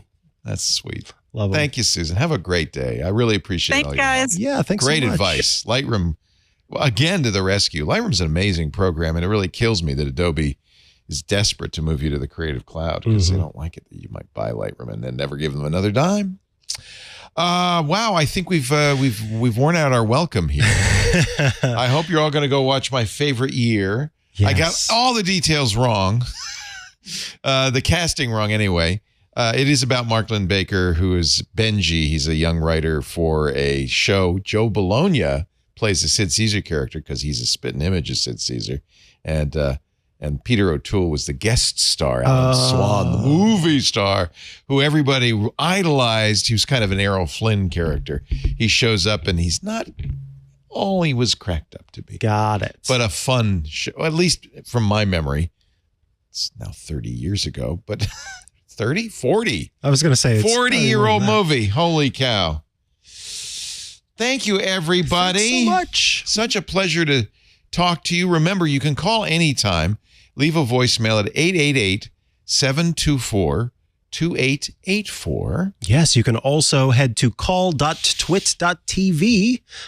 Just go on your phone if you can. When you launch the browser, you'll get a little pop-up. You will give audio and video permission. And then there, from your phone, you'll be able to talk to us. It's a great way to get in touch. And of course, that phone number that Leo mentioned, 888-724-2884 or 888-724-ATTG, is available during the week. You can leave a voicemail for us, and we'll be able to play it back on the show and answer your question. Yeah, or email us at atg@twit.tv.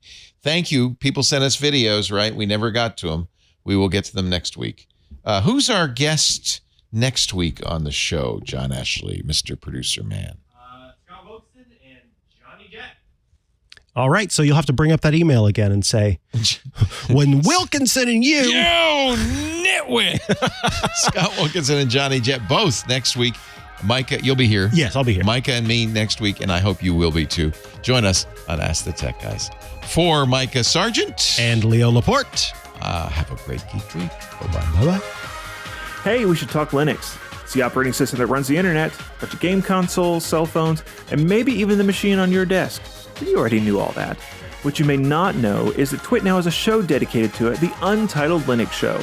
Whether you're a Linux pro, a burgeoning sysadmin, or just curious what the big deal is, you should join us on the Club Twit Discord every Saturday afternoon for news, analysis, and tips to sharpen your Linux skills. And then make sure you subscribe to the Club Twit exclusive Untitled Linux Show. Wait, you're not a Club Twit member yet? Well, go to twit.tv/clubtwit and sign up. Hope to see you there.